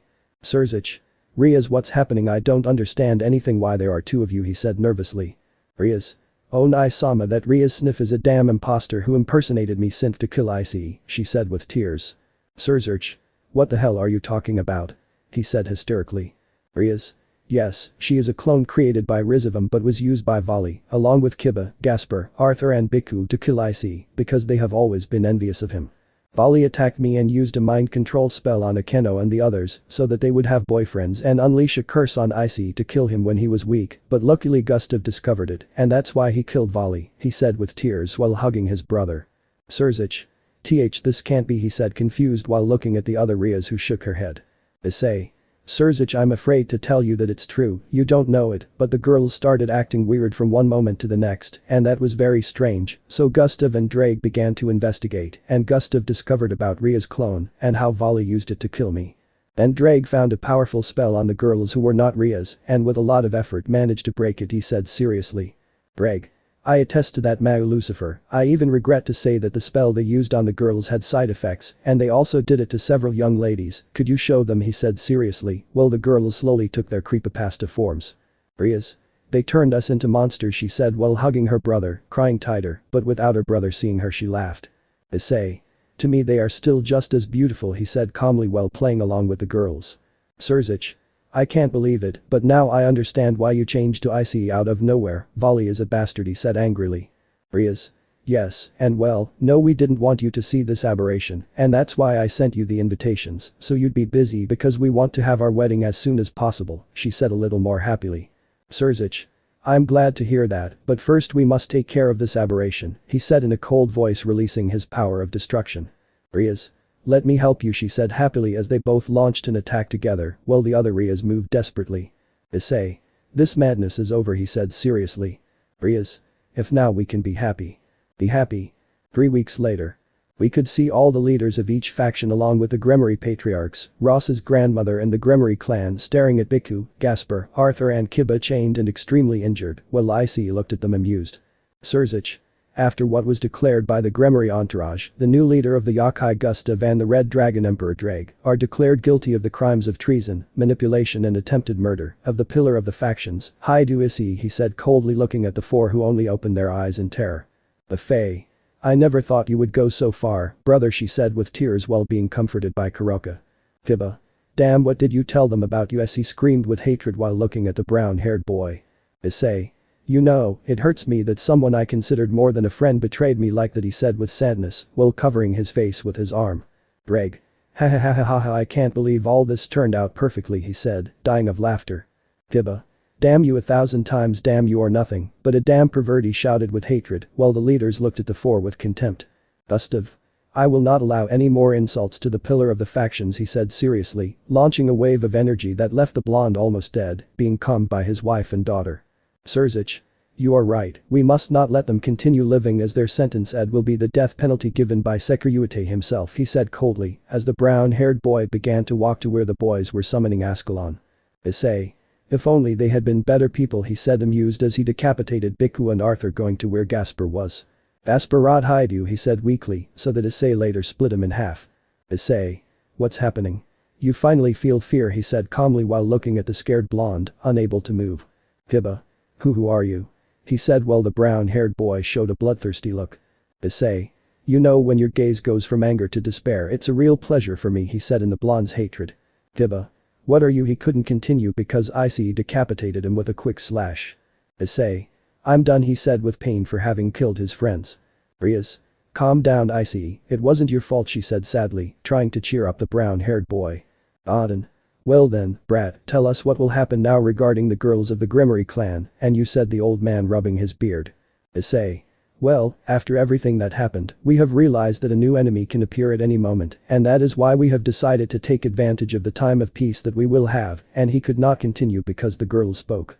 Grimmeries. We are going to get married, they said excitedly, surprising and making everyone happy to know that they had decided to take that step. Surzich. They're serious, he said incredulously. Issei. Of course Surzich, nice, and he said happily, making the redeed feel super happy. Surzich. You heard it, Grafia, that's what I'm finally called, he said crying in an I'm style, while the silver-haired girl comforted him with a drop of sweat on her head. Isaka. Congratulations, she said while hugging the girls as well as Benelana and Gondel. Gustave. Brother, what can I say? Congratulations, he said while hugging the brown-haired boy. Issei. Brother, thank you very much, if it weren't for you and Zalgo I wouldn't be able to celebrate my future marriage, I speak into the black-haired man's ear. Auden. It's a shame, brat, it seems that you left the perverted path, he said, amused next to Azazel while the girls stared at them. Issei. Yes, I know, but love requires sacrifices, he said amused. Azazel. I see that you have matured, he said calmly. Rias. Love works miracles, she said while hugging the brown-haired boy from behind. Issei. Not only miracles but also madness. 4 months later. We can see the brown-haired boy extremely nervous while wearing a very elegant black suit, causing a drop of sweat on a green gem he had on his left arm. Issei. What if something goes wrong and the girls regret it, he said nervously. Greg. Please, I can't believe it, you coward, calm down, everything will be fine, he said angrily. Issei. Boo, but if in the end they don't want to marry me, and he couldn't continue because the dragon spoke. Greg. Come on, Iseei, listen to me, they have lived great good and bad moments, they have traveled to another world and have ended the lives of other people to be happy, do you think that after all that they are not going to want to be with you? He said seriously. Issei. Yes, sorry I got a little nervous, he said while trying to calm down. Greg. Don't tell me, he said amused while the brown-haired boy watched the door open. Surzich. Issei, the time has come, he said calmly. Issei. Yes, let's go. In a huge church where there were more than 1,000 guests of different races, but the most notable were in the first rows where were Grafia Venelana, clans like the Citri, Agares, Bale, Phoenix among others and people, while at the altar to the front was Iseei who had on one side Surzich and Michael, while on the other were all the bridesmaids of the Lefay girls, Sona, Tsubaki, Kunu, Gabriel, Griselda, Ravel and Sikvera. Everyone stood up as soon as the music started, revealing all the brown-haired girls in beautiful wedding dresses being carried by different people. Rias by Zeodicus, Akeno by Barakiel, Asia by Lord Hyoudou, Irina by Dulio, Zenovia by Saraerg, Ross by Auden, Kaneko by Saji, and Kuroka by Gustave. Issei. They are beautiful, he said trying to hold back his tears. Brag. Beautiful, my friend, he said, happy for his friend. Issei. What a good idea, Gustave had to resurrect Akeno's father, he said calmly in his mind. Michael. We can start with this union between the members of the Grimmery clan and the pillar of the factions, the Securitate Hyoudou Iseei, he said calmly, as everyone began to pay attention. Issei and the girls paid attention to the mass thanks to Michael who with certain arrangements, were able to make it like a traditional one, while in the minds of the girls and the brown-haired boy, they relived all those beautiful moments that happened since they met and how much they had worked to finally be together. Michael Rias Grimmery, Akeno Himejima, Kaneko Taojo, Asia Argento, Irina Shidu, Zenovia Quarta, Rosswis and Kuroka Taojo, accept Hyoudou Iseei as their husband in health and sickness, in poverty and in nobility, until death do them part, he said seriously. Grimmeries. I accept each one, said very happily. Michael. And you Hyoudou Issei, do you accept each of these girls as your wives in health and in sickness, in poverty and in nobility, until death do you part, he said seriously now looking at the boy. Issei. I accept, he said with a big smile. Michael. With the power that my father gave me, I declare you husband and wife. You can kiss the brides, he said calmly, while the brown-haired boy smiled and kissed each of the girls, leaving Rias at the end and then whispering something in her ear. Issei. Finally together. Epilogue. The loneliness of a wandering soul. The underworld was covered by rain, an elderly man could be seen with a cane as he calmly looked at a somewhat large grave compared to all those in the cemetery where several names could be seen engraved such as Rias Gremory, Akeno Himejima and the rest of the brown-haired man's wives, but the name that stood out the most was that of Hyoudou Issei, the hero of the factions. Gustave. Haha, another job well done, don't you think so my friend, he said while calmly looking at the grave where the remains of the chestnut and his loved ones lay. Excuse me, did you know my grandfather? Said a boy with crimson hair but with one red eye and the other yellow. Gustave. One of the many grandchildren of the hero of the factions, huh? He said calmly, looking at the boy. That's right, I'm Eric Hyoudou Phoenix, son of ex Hyoudou Gremory and Elizabeth Phoenix, said the boy proudly. Gustave. X, the first son of Iseei and the second daughter of Razor Phoenix, I see, he said calmly while looking at the grave again. Eric. And how did you meet my grandfather? He said curiously. Gustave. It's a long story, boy, I'll just tell you that it changed my life, he said calmly. Eric. Yes, Grandma always said that he caused that in the people he met, said the boy with a sad tone. Gustave. Cheer up, boy, he is no longer here, but you and all his descendants should be proud to be his relatives, and even though he is no longer here, he will always be in your memory with that smile that always characterized him, said the old man as he turned around. Eric. You're right, he said happily. Gustave. It was a pleasure, boy, he said calmly as he walked away from the place. Eric. What a peculiar old man. Gustave. Each universe is the same, appearing at a moment in the life of Hyoudou Issei, becoming his friend and helping him to be happy. Each world I go to is different, and Issei betrayed or humiliated by his family or simply in a world where the enemies require him to improve, but it is always the same cycle, arriving to help and waiting for his death to come so I can leave and repeat this cycle. Regardless of the people whose lives I have changed or not, it is like that, Yusaka, he said calmly while turning his head, seeing another grave where his own name could be seen next to Yusaka's. Gustave. No matter who it is, I will always have to make a person fall in love with me in order to fulfill my mission. Sona, Tsubaki, Yusaka, Sakvaria, Graphia, but no matter how much time passes, no matter how many times I have repeated this cycle that has made me live for more than 3 centuries, I will remain firm to see you again, my love, he said calmly as his body began to shine. Becoming young again while a strange portal opened, revealing the masked being. Drift, another wonderful job, Ak, said the masked man quite calmly. Gustave. Thank you, sir, he said calmly. Drift. It's time to go, it's your last job and you can go back to your loved one, you understand, right? He said seriously. Gustave. Yes, what is my new world, he said curiously. Arrived. You won't have it so complicated since this will be an Issei who will play the cursed game Sonic.exe and will form a bond of friendship with you, but when he becomes part of the Gremory clan, dangerous creepypastas will attack and he will have to face it, he said seriously. Gustave. No betrayal or angry brothers, he said curiously.